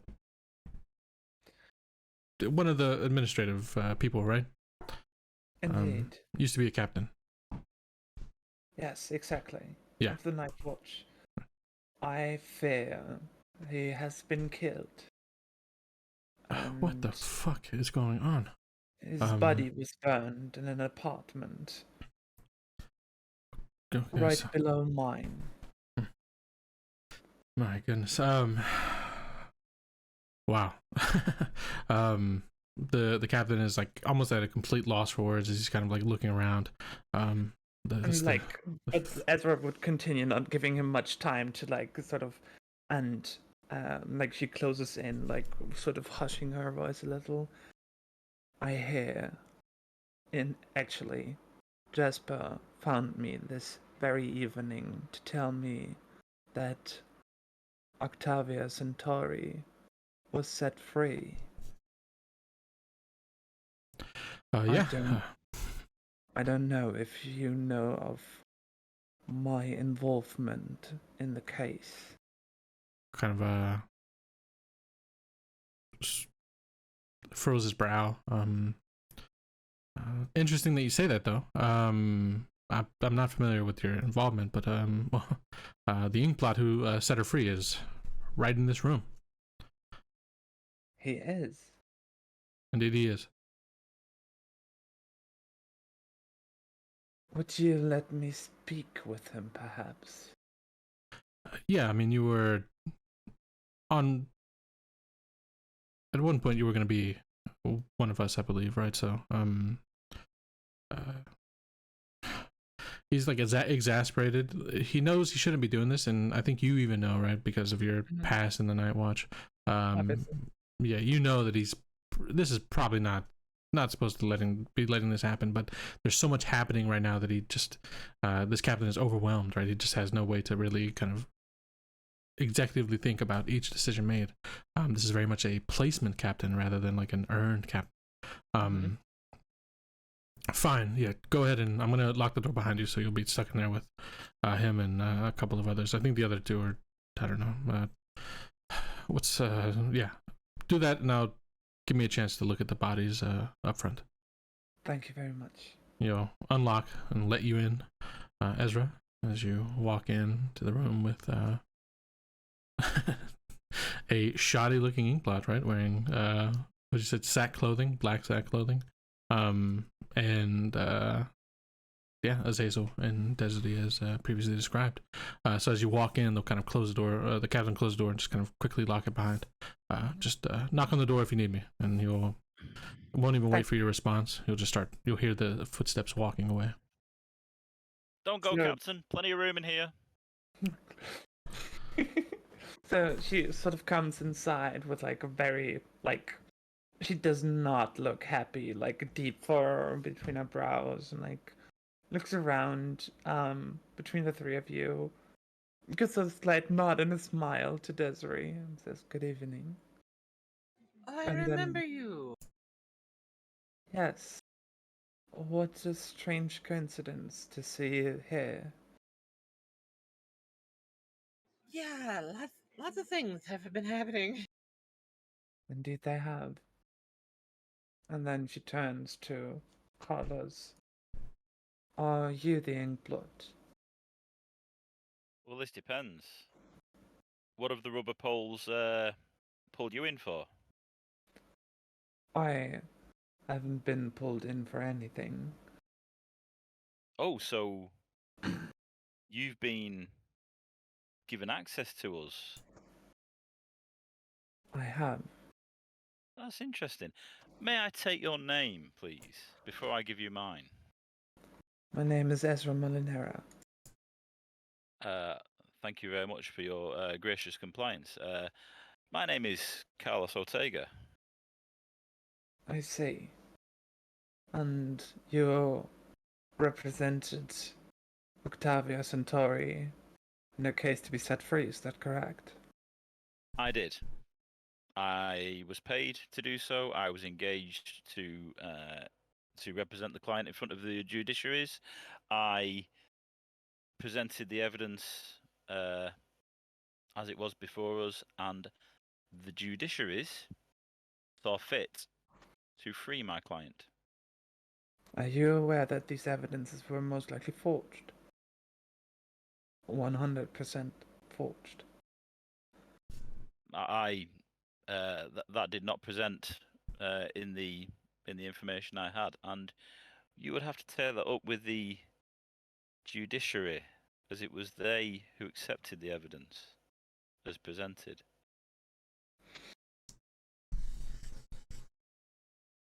Are you aware of whom you have set free?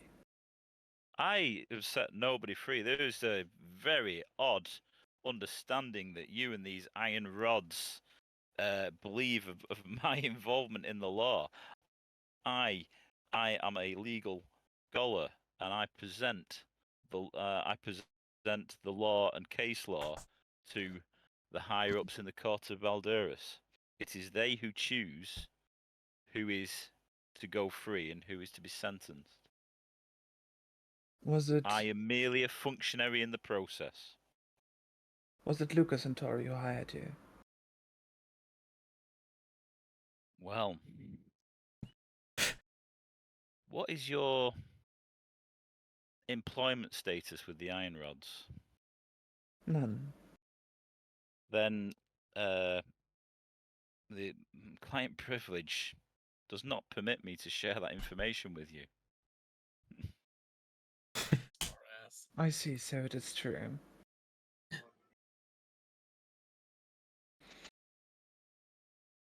Is there a chair there? Carlos was sat on a chair. I Yeah, believe. Carlos was sat on a chair. So unless Azazel or Desiree is taking it, I think. No, the story is just still standing. Yeah.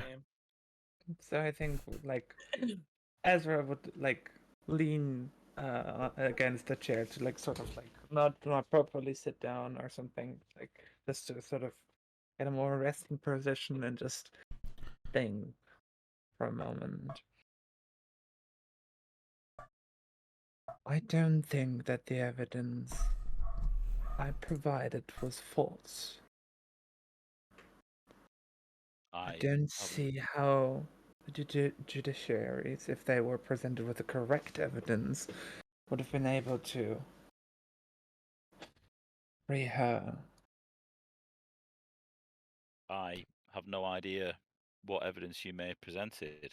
I took the prosecution's evidence and analysed it with the defence's evidence. There was an argument put in front of the court, and my client was exonerated.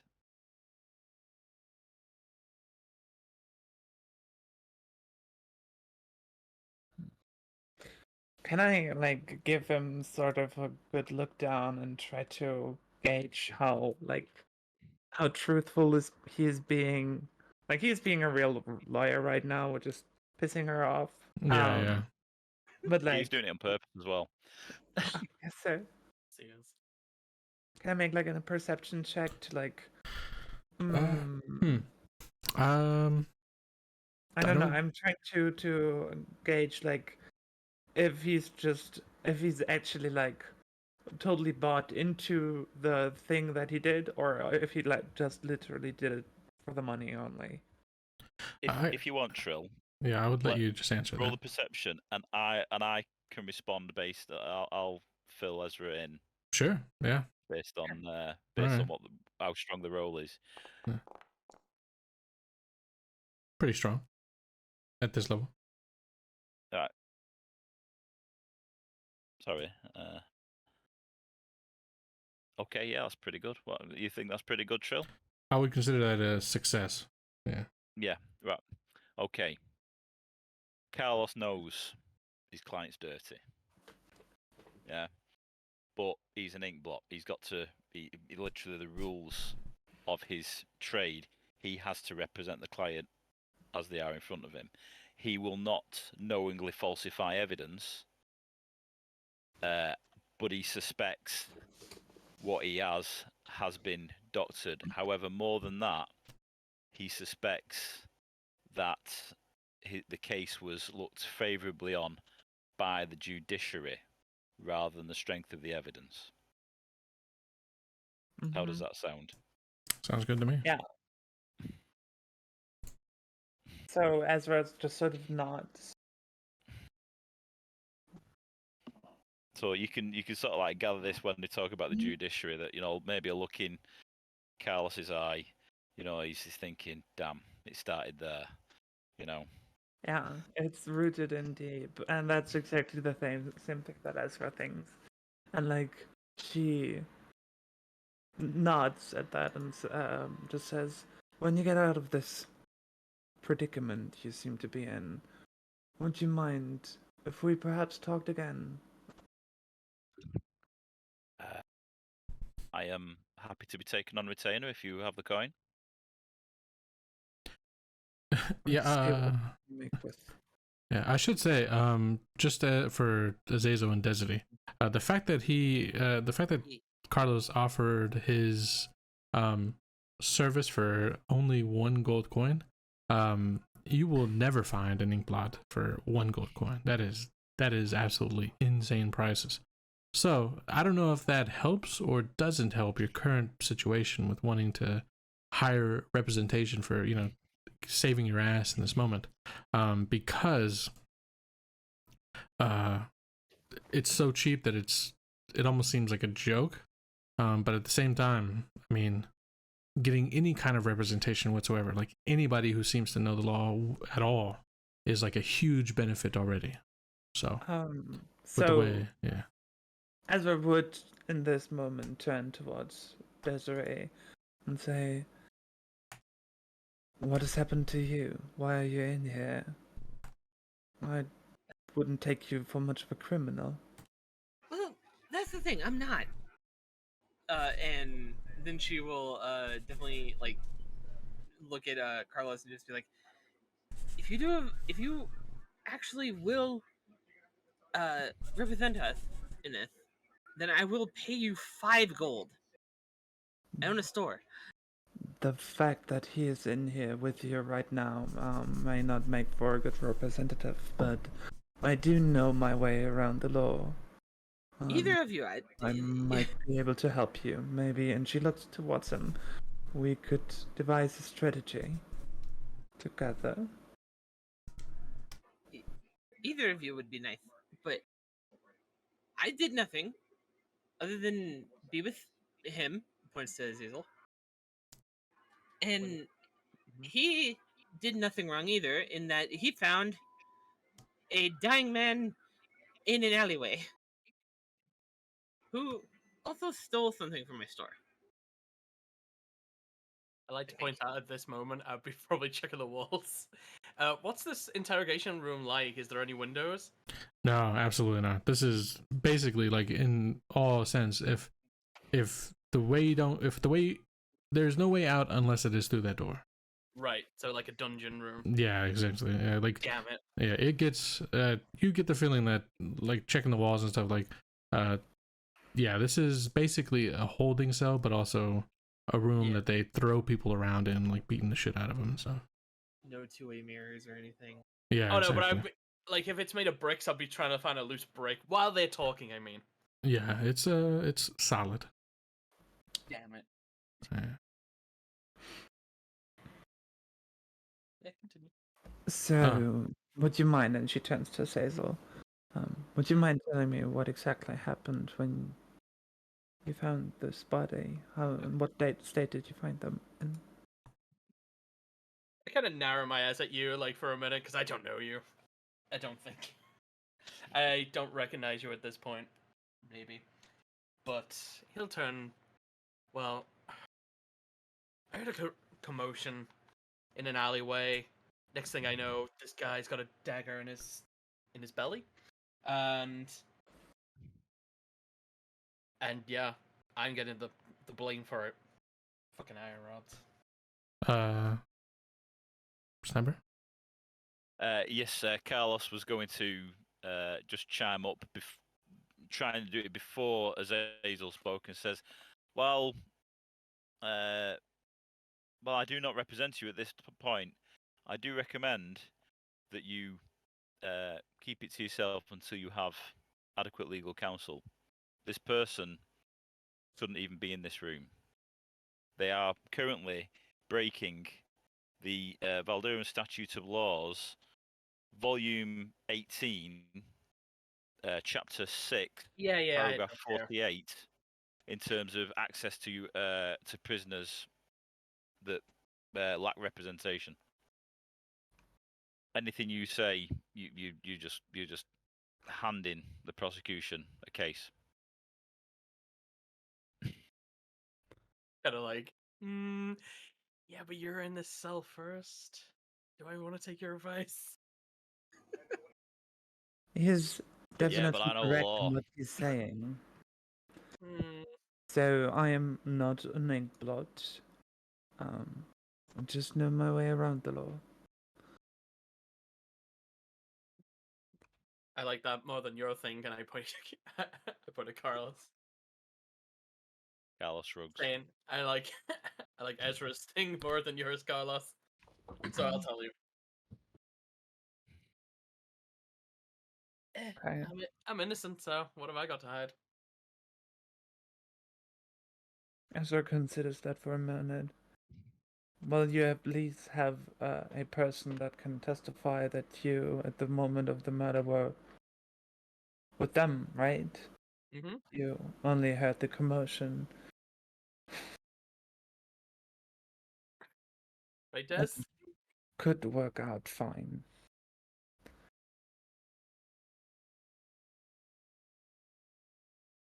Mm-hmm. Oh, sorry. What? You're my witness. Yeah. Well, um, honestly, I was the only one that really saw that he didn't do it. Well, but he was with you until the moment that he found this person. Yes. Correct. So he couldn't have really done it. Right? Exactly. Right. Now we just need the iron rods to understand that. Well, I'll see what I can do. You should definitely get proper legal counsel if you can. Maybe Mr. Ortega here can offer his services. All right. Yeah. And then she would knock at the door. So, knock on the door. Before that, Sniper. Again, with Desiree, he trying to butt in. Since you have engaged me for legal representation and as well as retainer, 5 gold pieces will guarantee at least a single representation in front of the law bodies in this city. I do advise you to consult with me first before making any statements. Okay.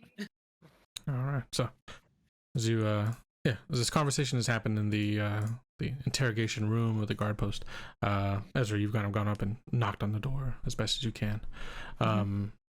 So, back out in the streets of Valdiran, running, chasing after these two figures.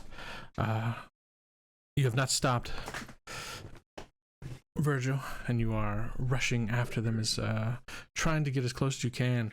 They are swift runners. I mean, they do not seem that they are easily tired. I mean, they are running at pace as well, you know, no problems whatsoever. They maintain that that initial lead that they got on you, so you've yet to kind of really catch up in this time. So as you've been running and running, underneath the helm, right, that is thankfully blocking a lot of the water itself, but it's it's tough running in this heavy armor, and these two don't seem to be as weighed down as they dive down a side alley quickly. You can rush after, absolutely, no problem indeed, but you are running solo into a dark, tight hallway or alley. Does Virgil continue to give chase, or in this moment? He carries on. You carry on? Okay. You rush down after them. So there comes a point where the alleyway will split off to the right and continue on straight. This is where the twins will immediately split themselves up, right? One down each direction. You can go straight, or you can go right. The one that spoke initially, the one that said, like, no, not him. I want to go after him because he seems to know who I am. Okay, so if I can work that out. Yeah, absolutely. You definitely can.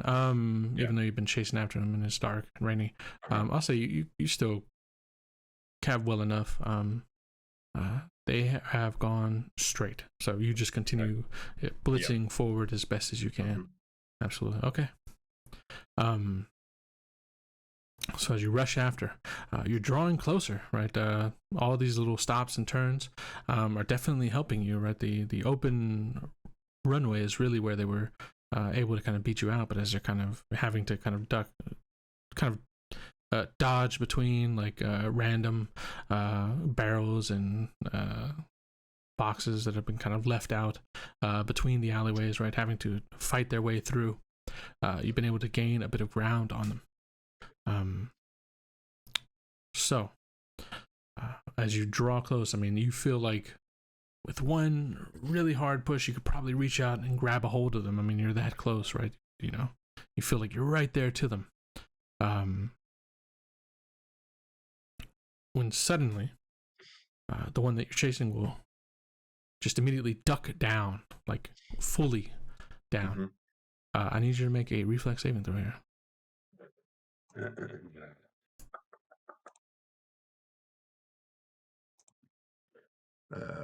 Reflex. What one's that one? So where you will find it is on your character sheet. You'll look it to the right. You'll see initiative, all that, fortitude, reflex, will. It'll be the reflex. It'll be to the left. Yeah. Oh yeah, gotcha. Cool. Very good though. So what he was trying to do is he was trying to immediately duck and throw his shoulders essentially kind of right into your legs to kind of trip you up. Instead of that, you jump right over them, right? Just kind of leaping. And now he's still down. You've kind of landed and you've had to, through the momentum, you've had to take a few steps, but you now block the way that he was going. And so he kind of like recognizing that and like quickly stands up and starts to run back the direction that he came, the way that you've been, chasing from the start, back into the direction closer to the guard post itself. You keep up the chase, rushing him down, right? Just trying to do anything you can to draw yourself closer. In this alleyway, is there anything you want to do to try and give yourself a bit of a ledge up? I mean, you can assume that there's all kinds of shit back here. You could potentially like grab something and throw it. You could potentially, there's a number of things you could do here. So,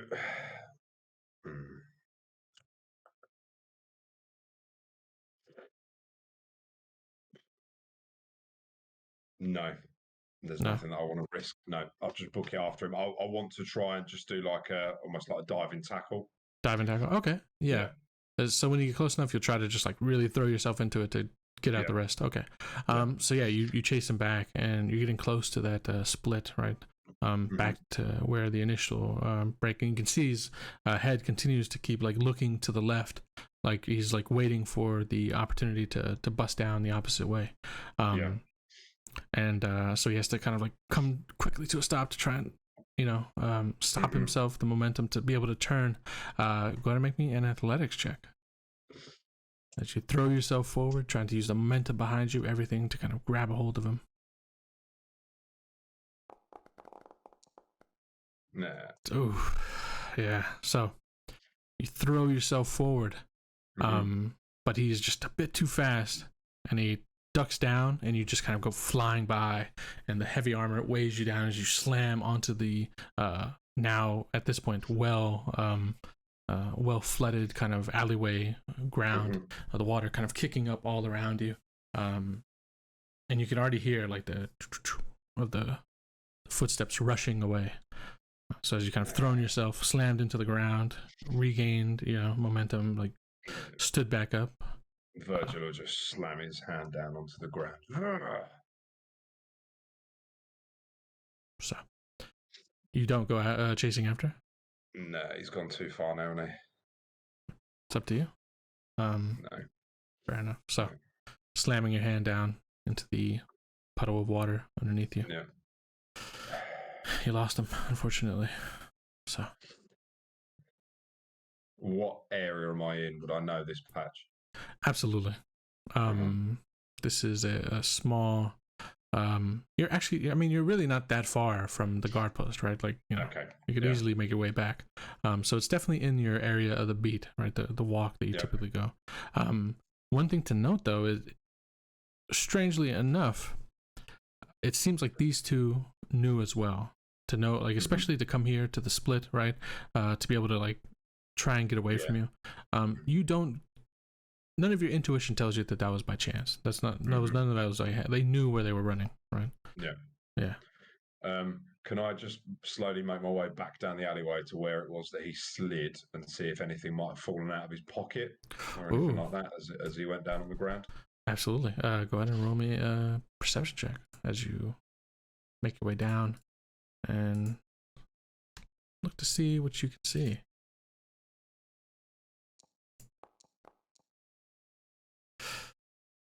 Man, 9 total. You go down. You look through where you ducked down, where you tried to like, basically cut your legs from underneath you. Yeah. With a 9, let's see. It's the area where he did it is also kind of flooded now by the massive amount of rain. Yeah, so as you kind of like whop, like maybe you kick a bit at it, right, with your boot to kind of like spray the water around to kind of get a better view underneath. You kick something. So your foot catches something. Could be a rock, could be something, but it goes clinking and scatters in front of you across the ground. As you step forward, trying to see like what it might have been that you've kind of unearthed, or rather this is very strange to find, especially in this area in an alley like this. There is a small, almost I can't use American currency. Coin. That's fine. Coin, yeah, like a coin-sized, a coin-sized red gem that is perfectly cut.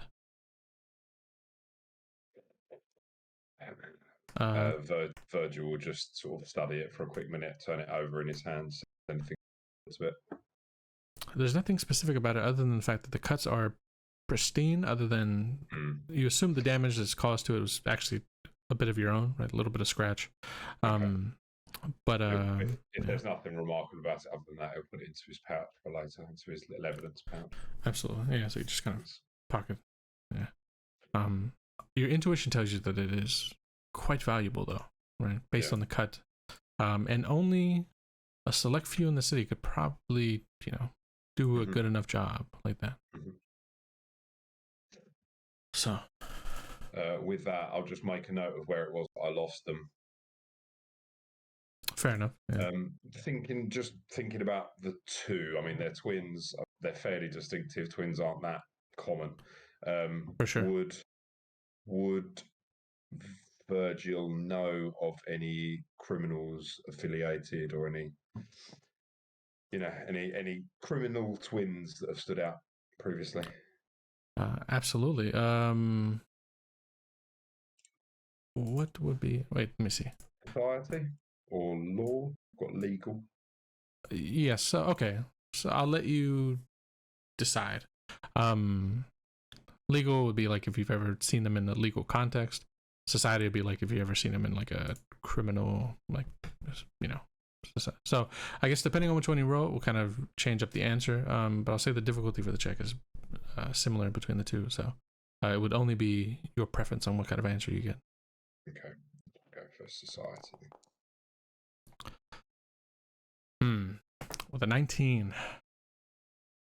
Takes you a few moments, and I'll say actually it takes you the majority of the time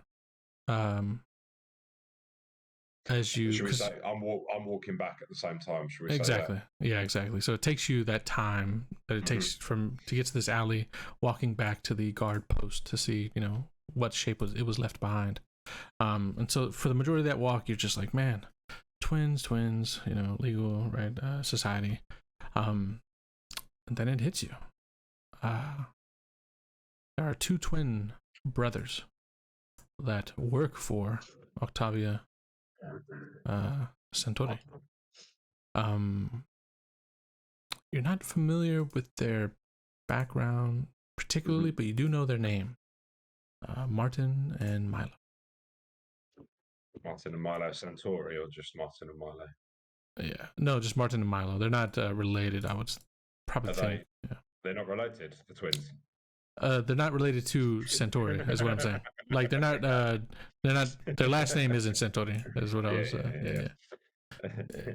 No, yeah, they're twins, but they're actually not related to each other either. Yeah, it's just a massive coincidence. Yeah, the craziest thing. But you're not. I'll say though that you're not 100% sure that it's them. Just that there's the first name or the first thought. It would all make sense in my mind. Yeah. Exactly. Yeah. Like so. Whether that's leading, right? In the legal term, like you're drawing conclusions that are it's convenient. Yeah, absolutely. But if you're thinking like twins, there's not that many, associated with this, whatever it might be. Sure. You just kind of settle on that though, right? That thought that it surely has to be them. Got to be them. Yeah. Absolutely. And so, as you step in, it is just the captain who is kind of standing there looking a bit shell-shocked by the whole situation, as he inspects the 4 bodies of the Iron Rose that have clearly been slain with, at a quick glance, this is the handiwork of, people who truly know what they're doing. Would that reaffirm my belief that it's Martin and Milo? They're not like renowned fuckwits or anything. I would say it actually kind of goes a little bit against that. Okay. Cool. But not entirely. Like, if you're already dead set on them being it, right? Like, if the character is a bit more stubborn in that regard, you would just be like, yeah, of course that makes it, it's definitely them. The whole mischievous and whatever act is just a ploy, right? Yeah. But if the character is a bit more, I guess like logical and like separating emotion from the whole thing, then they might think like, well, then hold on, that might not be the case. Okay. But yeah, you enter in, and the captain's just kind of shell-shocked, like, what the fuck? Just started renting a few hours ago, and look at this mess. Your brother killed a woman. There's another group in there that killed, and there's a 4th now who just walked in, an old member of the Night's Watch who's telling me about some burned body or something. I wonder if the other districts are getting it as bad as this. Like, can't be the case, can it? Do you think? Almost certainly is. Man, it's my first time with the rains. It's never seen it quite like this. Virgil just growls. Well, not growl, you know what I mean? He's just like, Yeah. I'm not very used to this. I've actually let that one in to talk to the fuck. You did what? Nothing. It's okay. It's okay. You kind of, and that's when you hear the rap from the door. And the captain will kind of quickly, like ignoring your words, just like quickly stomp down that way and open the door. Yeah, Virgil stalks over with his iron rod still in hand. Yeah. Just like letting some random in with our key witnesses. Yeah, absolutely. Yeah, this captain's making some crucial mistakes here. Almost legally admissible, but depending on how far Virgil thinks he can get away with that one, considering the state of his career. But in any case, the captain will kind of reach and open the door, and as you kind of stalk over Virgil, you'll see Ezra in the room as well, right? Who's just knocked on the door. It was either who was the more talkative of the two when we first left the office and we came out and they were there. It would have been Desiree and Azazel. So not this person. This would have been this is the new person that was let in. Are they not in there as well though? They are in there, yes. You could see them, like, I guess, in the background. Yeah. Okay. As I go in then, I'm just going to barge past whoever this person is and grab the most talkative one and hold him up against the wall. Okay. I assume that'd be Desiree. Sure. Yeah. So you target the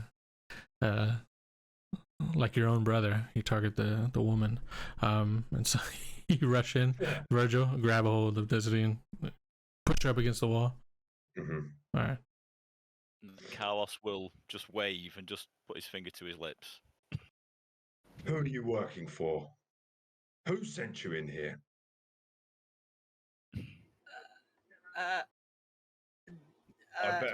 I'd start talking if I were you. Desiree works for herself? Yeah. Carlos has still got his fingers there. Just shakes his head. It's not good enough, and I'll just bash, not hard bash, but bash against the wall just a little bit.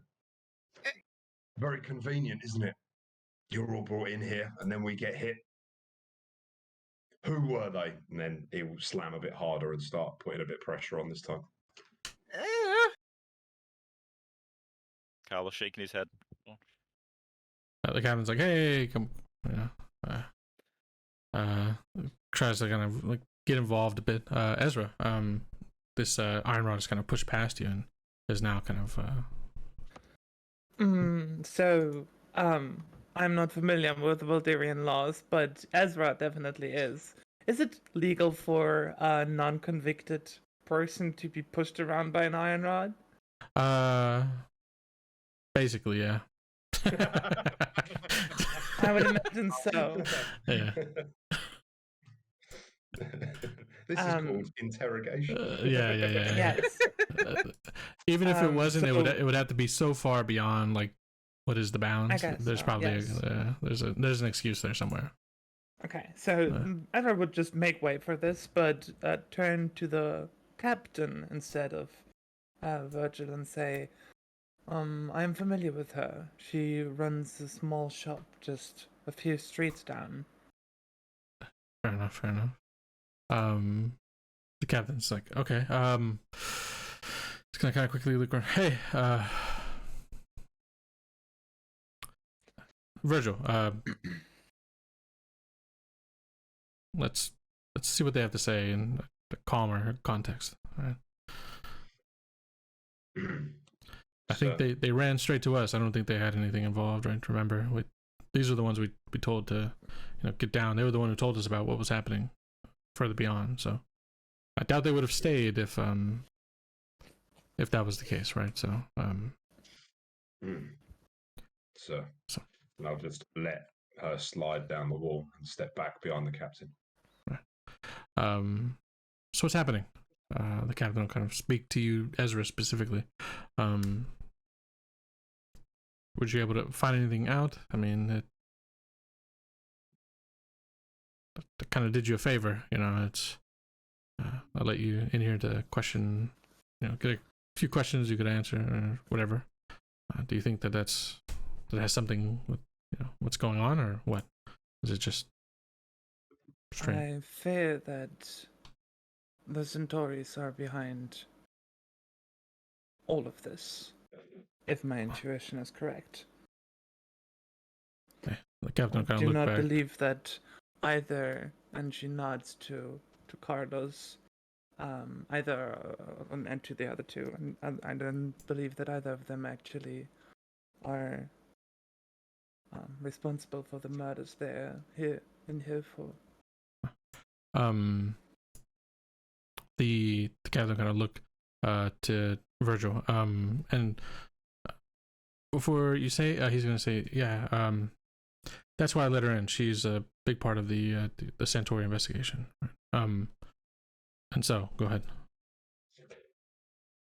I hate to agree, sir, but the two that were in here got fair suspicions. They were a couple of heavy hitters for the Centauris. Martin and Milo, the twins, I lost them just down the alleyway a few hundred meters down the road, so. Ezra, hearing these names, Yes. is there a reaction? Definitely. But he's trying to Trying to hide it? yes. So I mean, roll a someone... deception. Yeah, roll a deception then. Yes, I will roll a deception at that. Because the captain's looking right at you, like. Boom. Decent though, decent. So I will roll openly. At least what the captain's going. Because there's the tempt here, I would say probably Virgil could also take a perception check to see if you could see what's going on here. So D20 for the captain. You're not entirely sold on it, but you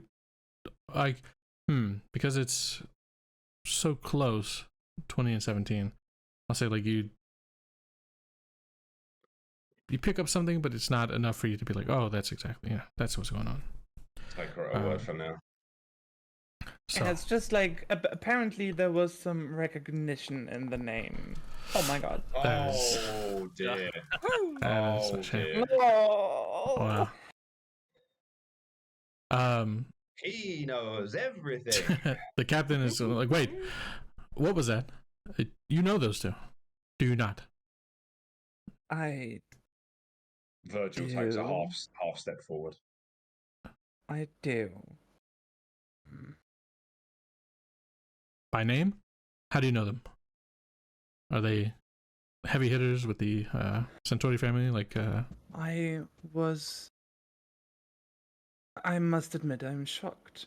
I was not aware that they were affiliated with the Centauris. They are my wife's brothers.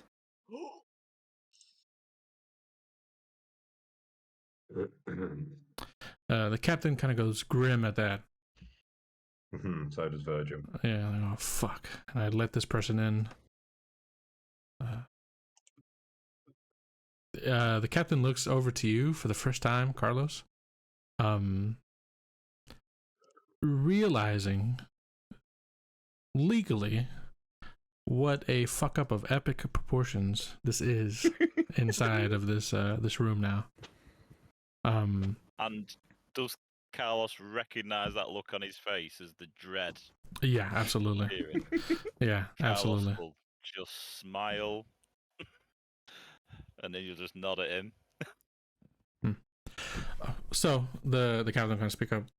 I've got an idea here. He'll kind of look through at you all. A bit unorthodox.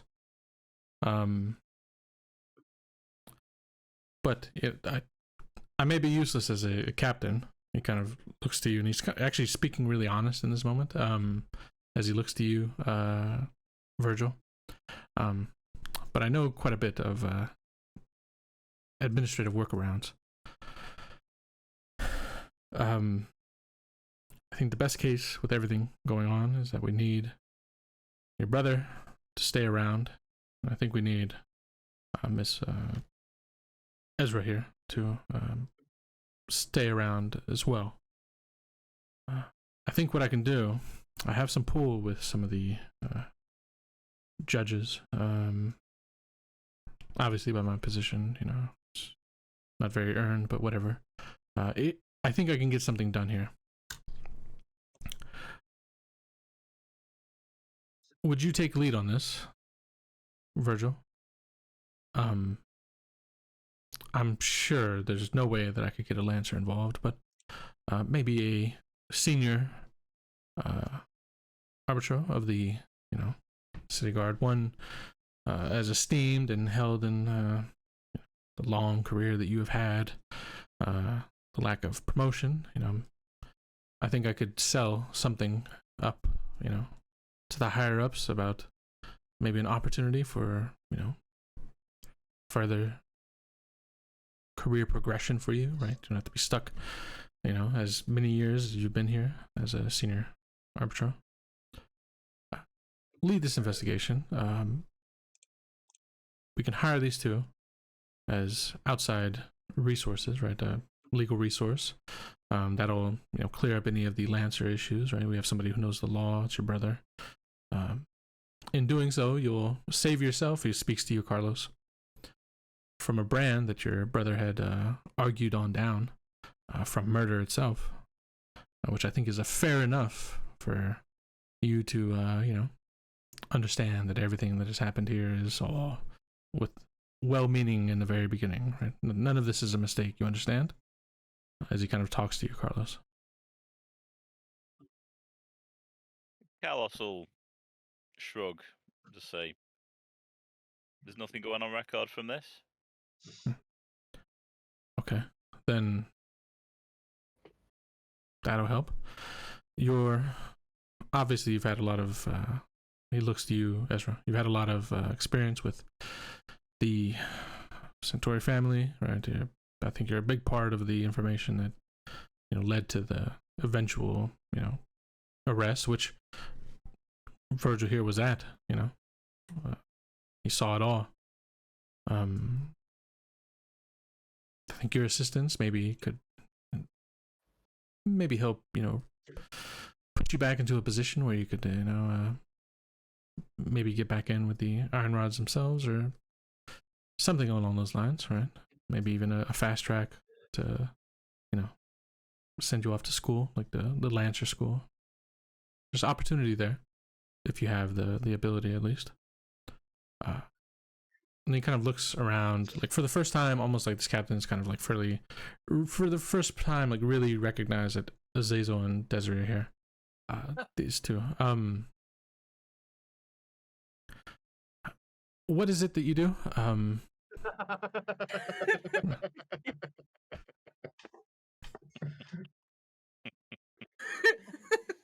Look at Desiree. Des, like, is this guy for real? Carlos, Virgil size. Desiree just shrugs and then looks at the captain and just goes, I own a pawn shop that's a couple of blocks away. And I work on the weekends with a big grin on my face. Well, you're also in here for murder. Did you do it? No. Just found the guy. I found him who found the guy.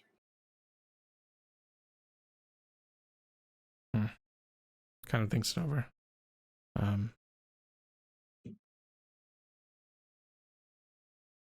waiting for the racial profiling because I'm a tiefling. Yeah, there's definitely a lot of that. In the like, he continues. His eyes continue to like look back to you. It seems like he's already settled on Desiree, right? What do you do on the weekends? Me? I think he said to me. Yeah. I just work in the pawn shop, antique shop. Correct myself. Oh fuck. He kind of says,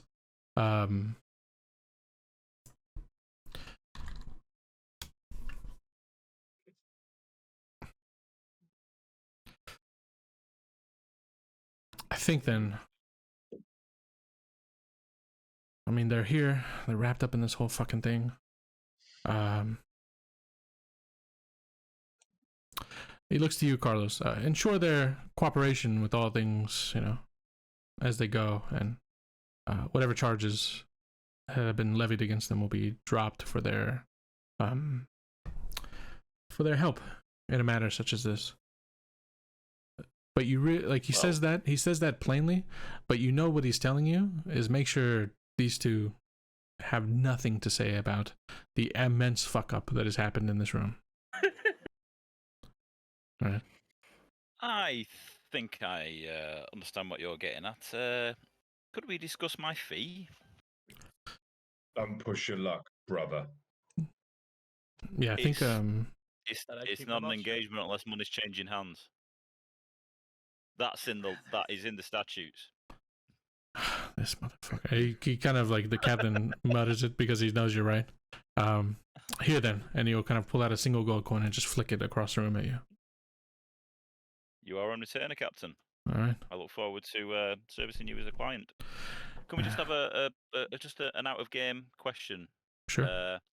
Is this the part in session 0 that you referred to when you wanted us all to come together naturally? Essentially, yeah. Yep. So. Yes. Thank you very much. There you go. All right. So, with that, the captain will kind of like, all right, fine. He'll look to you, Virgil. Take lead on this, and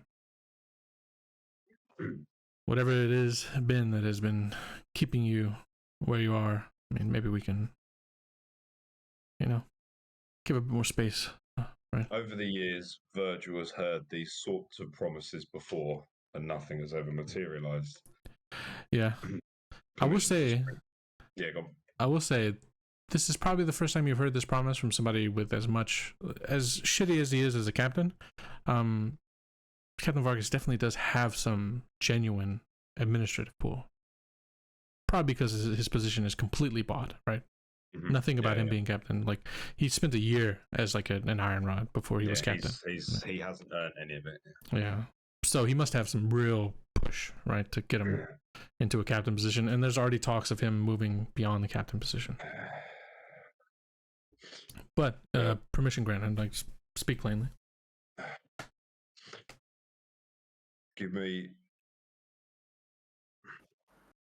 20 good men, sir. I'll go in there and I'll bring Centauri in. Find her first. Maybe you and the others can figure it out and we can set up a raid at that point. Just need that information first. Sir, we don't know these people. This violates every single code of conduct that we have. Inviting these amateurs in. It's not going to end well, sir. Yeah, maybe, but if we pull this off, you know, we could set a new precedent for the city. You definitely can tell. Yeah, you can definitely tell that this is like a. If this goes well, he is surely to benefit greatly from it, right? I'd like my protest at this order to be officially noted, sir. Fair enough. So that's fine. All right. Then I think it is settled. Although you do protest, I assume you will do as you are told, correct? So. Well, then we have nothing to worry about. We're all in agreement, and everything is settled here. I'll do what I can on my end to ensure that this is completely by the books, if not extremely unorthodox. But we shall be fine on that front, I assure you. So, this room of 5 individuals, 2 of them connected, well, a few of you connected in whatever ways that you are. A strange, legally binded group of 5 individuals who could not all be from different walks of life. I think this is a good place to stop this session and pick up next time as the party now begins to investigate what is truly happening here, who is pulling all the strings, and what is going on between you all. So, thank you all for playing. I hope it has been enjoyable. It's definitely been enjoyable for me, finally getting the party together and set, ready to go. Thank you very much. Let me go ahead and... Thank you very much. This is very cool. Yes. Looking forward to more opportunities to get Carlos naked on your stream. Yeah, 100%. So, let me go ahead and sign on the stream and everything, but it'll just take me a few moments and I'll be back in just a sec. So, 1 sec. All right. Thank you all for watching. Finally, the... what is loading? Never mind. Finally, we have gotten to the second session of our Monday campaign, which is, been a number of weeks in the making because of other things going on. But even still, last week when we were all set, ready to go, it took fucking, Mother Nature calls. But in any case, thank you all for watching. We'll be back tomorrow, just kind of doing a hangout stream in the in-between where, we just kind of talk shit. Maybe we'll do a little bit of light world building, nothing crazy. And then we shall be back with our next campaign session, which will be this coming Wednesday with our Into the Red. So, thank you all for watching. Hope you enjoyed. It's been a pleasure. I'm looking forward to the next session, and maybe we'll see you next time. So have a good day, good evening, depending on where you are in the world, and maybe we'll see you next time if we do. If not, we'll see you when we see you. Peace.